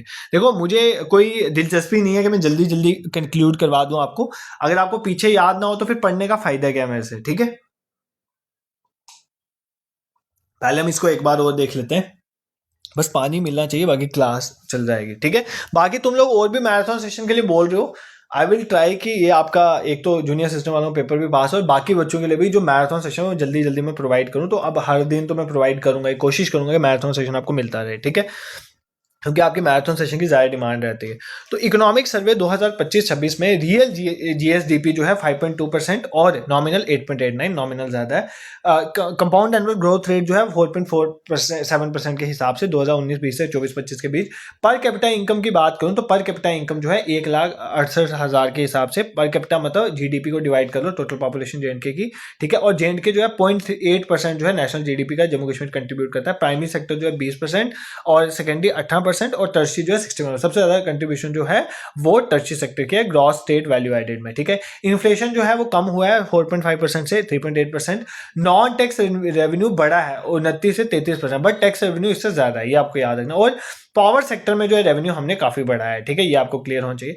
फिर जो प्रधानमंत्री एम्प्लॉयमेंट जनरेशन प्रोग्राम या Jammu Kashmir rural employment generation programme के तहत हम सेल्फ एम्प्लॉयमेंट प्रोवाइड करें, 10,814 हमने यूनिट्स स्टैब्लिश किए, जो 0.85 लाख जो यंग बॉयज एंड गर्ल्स को जॉब प्रोवाइड करेंगे 24-25 में उन्हें की है। ठीक है, 36 लाख जो है अनऑर्गेनाइज वर्कर को हमने रजिस्टर किया ईश्रम पोर्टल में, ताकि उनको सर्विसेज का बेनिफिट मिल सके। ठीक है, उसके बाद आपको एक और इंपॉर्टेंट याद रखनी है कि जो एनपी है वो डिक्रीज हुआ है 3.9% से 3.26%। मिशन युवा उद्यमी विकास अभियान के तहत जो है 1.37 लाख एंटरप्राइजें हम प्रिपेयर करेंगे, जो 4.25 लाख जॉब जो है अगले 5 सालों में क्रिएट करेगा जम्मू कश्मीर में। ठीक है, फूड प्रोडक्शन 1.33% से इंक्रीज हुआ। हॉर्टिकल्चर भी हमारा अच्छा खासा रहा, जिसमें 10,000 करोड़ एनुअली जो हम प्रोड्यूस कर पा रहे हैं पैसा, ठीक है, जनरेट कर पा रहे हैं। और 35 लाख लोगों को डायरेक्टली लाइवलीहुड प्रोवाइड हो रहा है और indirectly 7 lakh family. Mushroom cultivation 11% बढ़ा, हनी प्रोडक्शन 48%, ये बहुत अमाउंट है, याद रखना। ओवरऑल हॉर्टिकल्चर में 34%। फ्लोरिकल्चर में हमने 278 पार्क्स जो है बेसिकली बनाया, उसमें हमने पहला श्रीसैंथमम जो है बाग ए गुल ए दाऊद, इसका नाम आपने याद रखना है। पीएम किसान के तहत भी जम्मू कश्मीर में लोगों इंस्टॉलमेंट में, ये नहीं पूछेगा। टूरिज्म जो है 7% कंट्रीब्यूट करने लगा है यूटी की जीएसडीपी में, और जेएंडके का रैंक 5th रहा ईज ऑफ डूइंग बिजनेस में। सबसे इंपॉर्टेंट पॉइंट, जम्मू कश्मीर ने वर्ल्ड में पहला क्यूआर कोड बेस्ड जो है जीआई सर्टिफिकेशन दिया, जिसमें हमें काफ़ी शॉल्स और उसको नमदाज को जीआई सर्टिफिकेशन दिया ताकि ऑथेंटिसिटी उनकी मेंटेन रहे। 1 अप्रैल 2025 से फ्री बस सर्विसेज जो है वुमेन के लिए स्टार्ट हुई थी। देखो, ये तो ट्रांसपोर्ट में मैंने सब कवर किया, वो भी देखो। Current affair Jammu Kashmir session, सारे सेशन कंप्लीट मैराथन सेशन में प्लेलिस्ट में मिल जाएंगे, तुम्हें उनको देख लेना। लास्ट 3 सालों में ऑनलाइन गवर्नमेंट सर्विसेज जो है उसमें जम्मू कश्मीर ने बहुत अच्छा काम किया।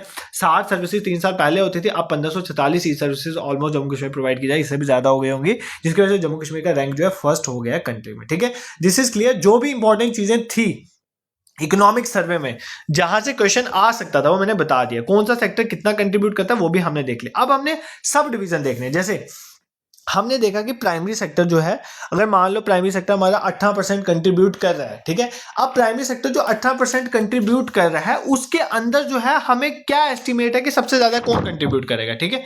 21% जो है प्राइमरी सेक्टर, देखो मैंने आपको पहले ही बताया, ये सबसे इंपॉर्टेंट पॉइंट है जो आपको समझना है। जो आपका प्राइमरी सेक्टर है ना, प्राइमरी सेक्टर, अगर मैं एवरेज मान के चलूं कि आपका प्राइमरी सेक्टर जो है वो 21% कंट्रीब्यूट कर रहा है, किसमें 21% कंट्रीब्यूट कर रहा है ग्रॉस स्टेट वैल्यू एडेड में, ठीक है। तो इस 21% जो ये कंट्रीब्यूट कर रहा है हमारे नॉमिनल जीएसवीए में, उसमें सब सेक्टर कौन कौन से हैं, ठीक है। सब सेक्टर वाइज हमें क्या लगता है कौन सा सेक्टर ज्यादा कंट्रीब्यूट कर रहा होगा, कौन सा कम। देखो सबसे ज्यादा अगर हम माने ना तो वो क्रॉप्स कंट्रीब्यूट करते हैं इस 21% में ना, इस 21% में सबसे ज्यादा जो है क्रॉप्स, प्राइमरी सेक्टर, ये सब सेक्टर बता रहा हूँ, क्रॉप्स जो है, क्रॉप्स का हमारा एस्टिमेट था कि 56% जो है कंट्रीब्यूट करेंगे, ठीक है। फिर जो हमारा लाइव स्टॉक वाला सिस्टम है, ठीक है, मवेशियों पशुओं वाला, ठीक है, वो 29% जो है वो कंट्रीब्यूट करेगा। फिर जो आपका फॉरेस्ट्री वाला है, फॉरेस्ट्री के साथ जो चीज़ें जुड़ी हुई हैं, ठीक है, वो 11% जो हमने माना कंट्रीब्यूट करेगा। फिर आपको जो फिशिंग वाला और एक्वाकल्चर भी आपको पता है, गांधरबल वाला एरिया फिशिंग एंड एक्वाकल्चर, वो 2%, और माइनिंग एंड क्वेरिंग जो है, माइनिंग वाला जो है क्वेरिंग वाला काम जो है 2% कंट्रीब्यूट करेगा, ठीक है। ये आपको थोड़ा आइडिया होना चाहिए, इसका आइडिया होना बहुत जरूरी है कि 21% जो है अगर प्राइमरी सेक्टर जो है ग्रॉस स्टेट वैल्यू एडेड में जो है कंट्रीब्यूट करता है, तो उसके सब सेक्टर में सबसे ज्यादा हमारा एस्टिमेट क्या था कि नॉमिनल जीएसवी में सबसे ज्यादा कंट्रीब्यूट कौन करेगा, तो क्रॉप कंट्रीब्यूट करेंगे, ठीक है, 56%, लाइव स्टॉक 29%। तो ये आपको पता होना चाहिए। इसी तरह अगर मैं सेकेंडरी सेक्टर की बात करता हूं, किसकी बात करता हूं, सेकेंडरी सेक्टर में, तो आपका सेकेंडरी सेक्टर ऑलमोस्ट कितना कंट्रीब्यूट करता है जीएसपी में, 19%। 19% जीएसपी में जो आपका सेकेंडरी सेक्टर कंट्रीब्यूट कर रहा है, इसमें सबसे ज्यादा कंट्रीब्यूशन किसकी होगी, ठीक है। इसमें अगर मैं बात करूं तो सबसे ज्यादा कंस्ट्रक्शन का जो काम है ना, कंस्ट्रक्शन एक तरह का काम है, वो 42% कंट्रीब्यूट कर रहा है। मैन्युफैक्चरिंग वाला जो काम है, मैन्युफैक्चर जो हो रही है चीजें, आपको पता है जम्मू कश्मीर में मैन्युफैक्चरिंग कम होती है काफी, 33% मान लो। और जो बाकी इलेक्ट्रिसिटी, गैस, वाटर सप्लाई और अदर यूटिलिटी वाला जो काम है, वो जो है वो 25% है, उसका ये इंपॉर्टेंट, बट दो मेन सेक्टर आपके लिए इंपॉर्टेंट है। अगर मैं टर्शरी सेक्टर की बात करूं, किसकी बात करूं, टर्शरी सेक्टर की, तो आपको पेपर में टर्शरी सेक्टर भी पूछ सकता है। तो टर्शरी सेक्टर जो है आपका 61% जो है वो कंट्रीब्यूट करता है ना, टर्शरी सेक्टर आपका सबसे ज्यादा कंट्रीब्यूट कर रहा है, कितना कर रहा है, 61% जो है आपका टर्शरी सेक्टर कंट्रीब्यूट कर रहा है। तो अब इस 61% में सबसे ज्यादा कहां से कंट्रीब्यूट, कौन सा सेक्टर जो है इसके अंदर, इन सेक्टर के अंदर कौन से सेक्टर में सबसे ज्यादा जो है कंट्रीब्यूशन हो रही है, तो माना जा रहा है कि पब्लिक एडमिनिस्ट्रेशन में जो लोग हैं ना, पब्लिक एडमिनिस्ट्रेशन में, वो भी एक तरह की सर्विसेज ही है, 28% वहां का कंट्रीब्यूशन है, ठीक है। उसके बाद बाकी 19% जो है, 19% जो है वो रियल इस्टेट वाली जो मार्केट है, रियल इस्टेट वाली मार्केट जो है, ठीक है, जो फ्लैट्स वगैरह का लेन देन है, रियल इस्टेट ओनरशिप जो है ड्वेलिंग वाले की, वो 19% है, ठीक है। बाकी 17% में जो है ट्रेड एंड रिपेयर सर्विसेज, ठीक है, ट्रेड एंड रिपेयर सर्विसेज जो है, रिपेयरिंग के रिलेटेड जो सर्विसेज हैं, वो 17% जो है वो कंट्रीब्यूट करेंगे, ठीक है। उसके बाद इसको छोड़ के जो अदर सर्विसेज हैं वो 17% कंट्रीब्यूट करेंगे। होटल्स और रेस्टोरेंट्स की अगर बात करें, होटल्स एंड रेस्टोरेंट वो 1%, होटल एंड रेस्टोरेंट की अगर मैं बात करूं वो 1% कंट्रीब्यूट कर रहे हैं, ठीक है। फाइनेंशियल सर्विसेज जो है, फाइनेंशियल सर्विसेज अगर उनकी बात करूं तो वो कितना कंट्रीब्यूट कर रहे हैं, वो कंट्रीब्यूट कर रहे हैं 6% के हिसाब से, कितना, 6% है। इतना सब नहीं पूछेगा, बट ट्रांसपोर्ट, स्टोरेज एंड जो आपका मिला के ना, ट्रांसपोर्ट का हो गया, देन स्टोरेज का हो गया, ठीक है, स्टोरेज का हो गया, कम्युनिकेशन का हो गया, या वो सर्विसेज जो ब्रॉडकास्टिंग वगैरह वाली चीजें, ब्रॉडकास्टिंग वगैरह जो होता है, ये सारा जो है आपका मतलब ये 12% कंट्रीब्यूट, मतलब आपका जो है कम्युनिकेशन वाला, ट्रांसपोर्ट कम्युनिकेशन 12% कंट्रीब्यूट करा है। सबसे ज्यादा पब्लिक एडमिनिस्ट्रेशन में 28%, टर्शरी सर्विसेज में, ठीक है। ये आपका सब सेक्टरल चीजें पढ़ना जरूरी था, कई बार यहां से ना पेपर में क्वेश्चन आता है, इसमें कुछ ज्यादा नहीं है, मैंने आपको पहले ही पढ़ा दिया था कि प्राइमरी सेक्टर 21% कंट्रीब्यूट कर रहा है, उसमें सबसे ज्यादा क्रॉप्स कंट्रीब्यूट कर रही हैं, फिर लाइव स्टॉक है, फिर फॉरेस्ट्री है, फिर हमने देखा कि जो हमारा सेकेंडरी सेक्टर 19% कंट्रीब्यूट, उसमें सबसे ज्यादा कंस्ट्रक्शन है, देन मैन्युफैक्चरिंग, देन उसके बाद किया गया। फिर टर्शरी सेक्टर का 61% सबसे ज्यादा पब्लिक एडमिनिस्ट्रेशन में लोग हैं, देन उसके बाद रियल इस्टेट हो गया, फिर उसके बाद जो है हमारा और जो है ट्रेड एंड रिपेयर सर्विस और अदर सर्विसेज आ गई, फिर उसके बाद ट्रांसपोर्ट, स्टोरेज, ब्रॉडकास्टिंग वाला आ गया, कम्युनिकेशन वाला सिस्टम, देन फिर आपका फाइनेंशियल सर्विस आ गया, देन उसके बाद होटल्स एंड रेस्टोरेंट आ गए, ठीक है। ये सारी चीजें आप ऐसे नहीं बोलो यहाँ पे साफ नहीं लगा दिस दैट ये वो, ये सारी चीजें आपको मिल जाएंगी। जस्ट आपने क्या करना है कि आप गूगल में सर्च करोगे इकोनॉमिक सर्वे जम्मू कश्मीर, तो वहां पर भी मिल जाएगा, ये पहले ही स्टार्टिंग में मिल जाएगी, कुछ चीजें ढूंढनी पड़ेंगी, वो आपको ढूंढने की जरूरत नहीं, मैंने आपको यहाँ पर पढ़ा दी है, ठीक है। आई होप आपको ये सेशन पसंद आया होगा, अगर पसंद आया you can support me bye subscribing this YouTube channel. बाकी इसके साथ जो है जीआई टैक्स हम कवर करने, फिर जम्मू कश्मीर की इकॉनमी हमें अच्छे से कवर हो जाएगी। और दूसरी इंपॉर्टेंट चीज, जितने बच्चे सेशन देख रहे हैं इसमें जो भी जूनियर असिस्टेंट असिस्टेंट और फाइनेंस अकाउंट असिस्टेंट के एस्पिरेंट हैं, आपके सेक्शनल और फुल लेंथ मॉक टेस्ट जो है वो वेबसाइट में अवेलेबल है। आपने गूगल में जाना है awakeningclasses.in, क्या लिखना है awakeningclasses.in, वहां पर आपके सेक्शनल और full length mock test exam oriented मिल जाएंगे। ठीक है, आप टेस्ट में जाकर रजिस्टर कर सकते हो। बाकी टेलीग्राम और व्हाट्सएप को जरूर ज्वाइन कर लें, कोई भी इंपॉर्टेंट इन्फॉर्मेशन हो, कब नेक्स्ट क्लासेस होंगे, बस सब मैं वहीं पर शेयर करता हूँ। आने वाले दिनों में बहुत इंपॉर्टेंट सेशंस भी आपके आने वाले हैं, आप बस अच्छे से पढ़ने वाले बनो। ठीक है, सेशंस मैंने प्लान कर रखे हैं, बट मैं पहले इंटीमेट नहीं करता क्योंकि वो अचीव नहीं हो पाए तो फिर दिक्कत हो जाएगी। ठीक है, तो I will try my level best कि मैं टाइमली आपको सेशन प्रोवाइड कर पाऊँ, तो रोज ही आपके सेशन आए, बट आप अपने एंड पे बने रहें। और अगर आपको सेशन पसंद आता है, you can support me bye subscribing this YouTube channel. This is it for today. Thank you so much for watching.